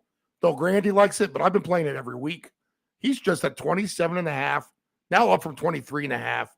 So we are moving lines this morning, and Likely is paying a decent price at 40-1 at plus 186. I do have Likely receive yards on my no sweat ticket this morning. So I went ahead and did that. I went ahead on my no sweater.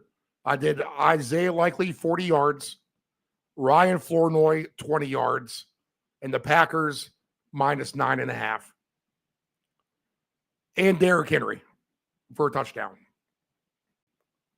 So I believe that's what my no sweat is. But I'll take the Likely 40 yards receiving or more. And too much rust for Joe Burrow. No T. Higgins. Too many issues for the Bengals lately. Baltimore skates by 27-10. That sounds like a good final to me. Maybe it's 27-17, something like that. What do you like, Dave? I like Baltimore in this game as well. I want to see it from Burrow first. I want to see how he's looking, if he's close to 100%, how he's feeling. Like I said, he's on my IR in fantasy, and I would love to get him back at just the right time. But I've got to see it because he's missed so much time. So maybe I just wait a game to see what he can produce against the Baltimore defense. I do like Baltimore to cover, maybe even 9.5 in a game that comes screeching, maybe right to the number of 51.5. No T. Higgins today, so that's also a concern. That makes me like Baltimore a lot more. Steve, I had Derrick Henry for 2 as well in a 3-man ticket. I like Mark Andrews a lot tonight too. I would definitely consider him for 2. It's plus 750. I haven't played it. Definitely for 1 at plus 105. I might even get on board with his receiving numbers. But other than that, Steve, the Ravens, right? Everybody kind of thought they were dead. I didn't. I thought that they, once they got Lamar back, I think me and Ant talked about it, that they were going to make a push, and look what they're doing. They're certainly doing that. And I do believe Pittsburgh has a tough matchup this week. So Baltimore could really start to kind of take control of this division if they can get past Cincinnati tonight. And I like them to do that. So give me Baltimore to cover. Give me Henry for 2, and sprinkle in Mark Andrews in any capacity that you would like to use him. A good angle, if this is somewhat of one-sided affair as well, you'll know that Henry will go to the bench in the second half, in which Keaton Mitchell, with his alternate rushing number, should go over, I would think. 40 yards for Keaton Mitchell is at plus 310, plus 550 for 50 yards or more. If you're expecting the one-sided affair, this is a number you could play live too. Come second quarter, if it looks kind of ugly on the part of Baltimore, start firing. Now, the Keaton Mitchell numbers will probably be adjusted because the books are smart, but you want to be able to fire on that. And if you want to take a risk now and just take a shot at it, I won't argue it anyway. Injuries can always play a factor in this as well, where he gets more opportunities than you think. So just kind of keep that in mind. He wouldn't be the worst thing in the world to play with Musgrave receiving yards, something like that. The Flournoy receiving yards, Jordan Love rushing yards, right? Yep. If you wanted to try to hit some home runs today on some guys, then, the rushing yards for Derrick Henry for 150 or more. Let's see. Where you at, Mr. Henry?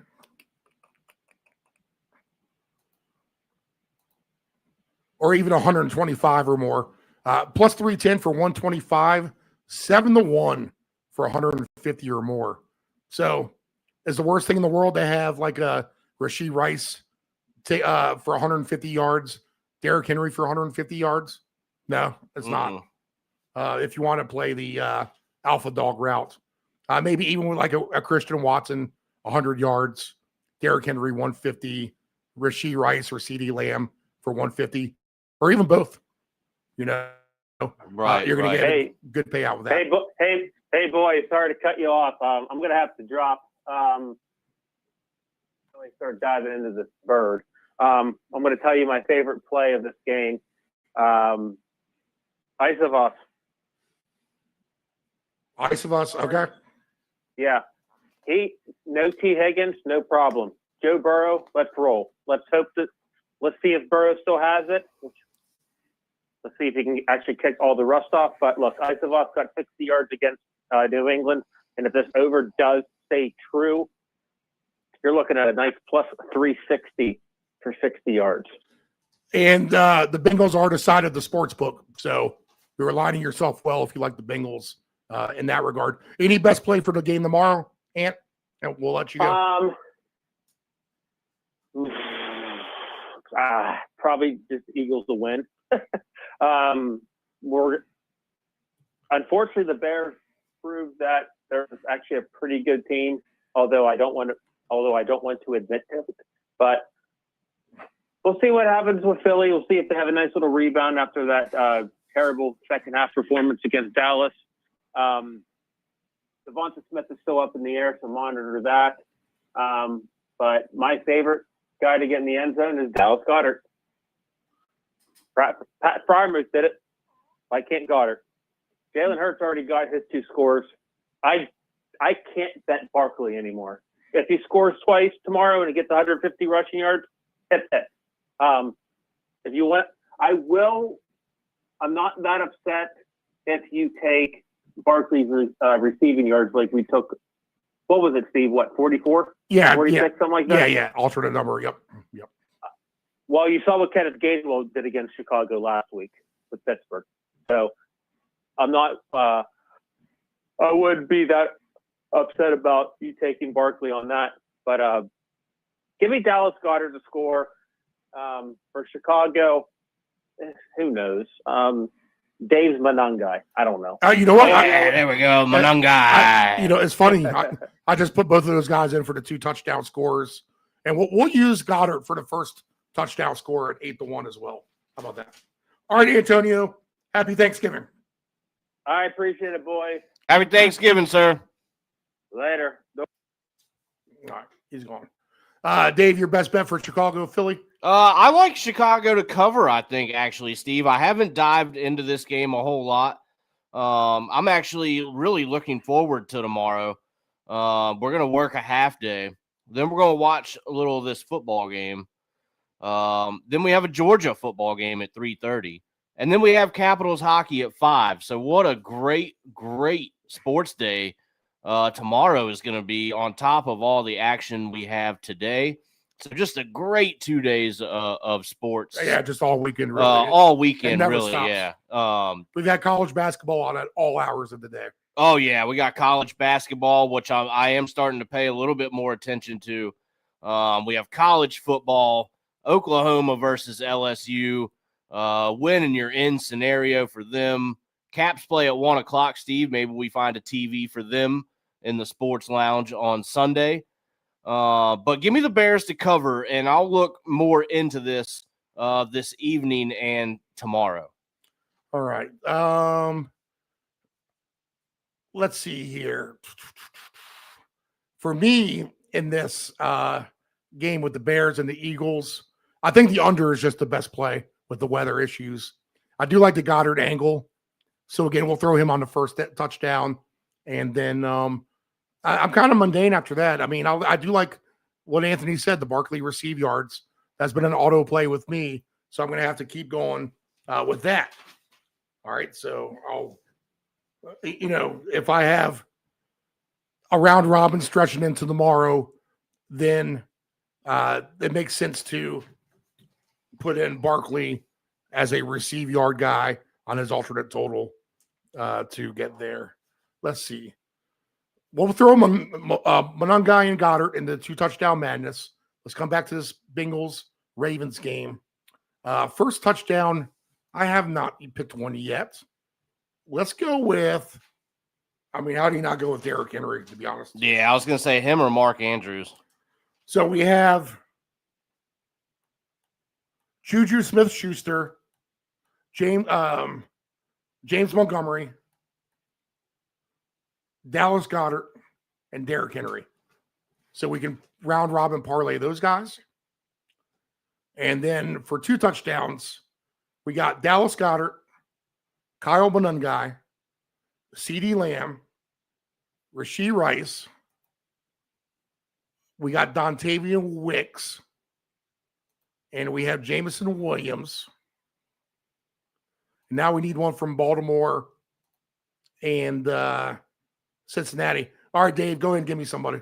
All right, for 2. Yeah. All right, let's go with.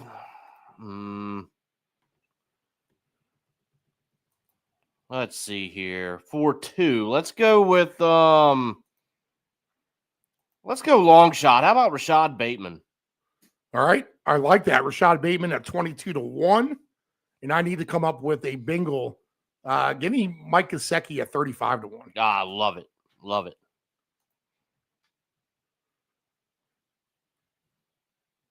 So that's 32 different 3-game parlays. Let's see here. If we do 50 cents a leg, then that comes out to about $1,000 if we get any of the 3. All right. And then if we do 50 cents on the 4s, then we're looking at about $11,000 on any of the 4s, any combination of the 4. Now, you can only hit one from each game is the trick here. So it's one or the other. Right. We can't have Wicks and Jameson Williams both in the same one. Maybe this is worth dumbing down a little bit. This would be a $24 bet if we play it for 50 cents a leg. But your grand total, let's just figure you would hit 4, right? Because that's going to be the right number. And then you would get, let's see, 16,000, 20,000 bucks, basically, if we can get one of these guys from each game to stick. Nice. All right, let's cue up our most popular sounder in sports, the 2-touchdown sounder. I think we just gave you a bunch of guys anyway. We'll get the 1 or 2 best bets. I got a couple ankles for you.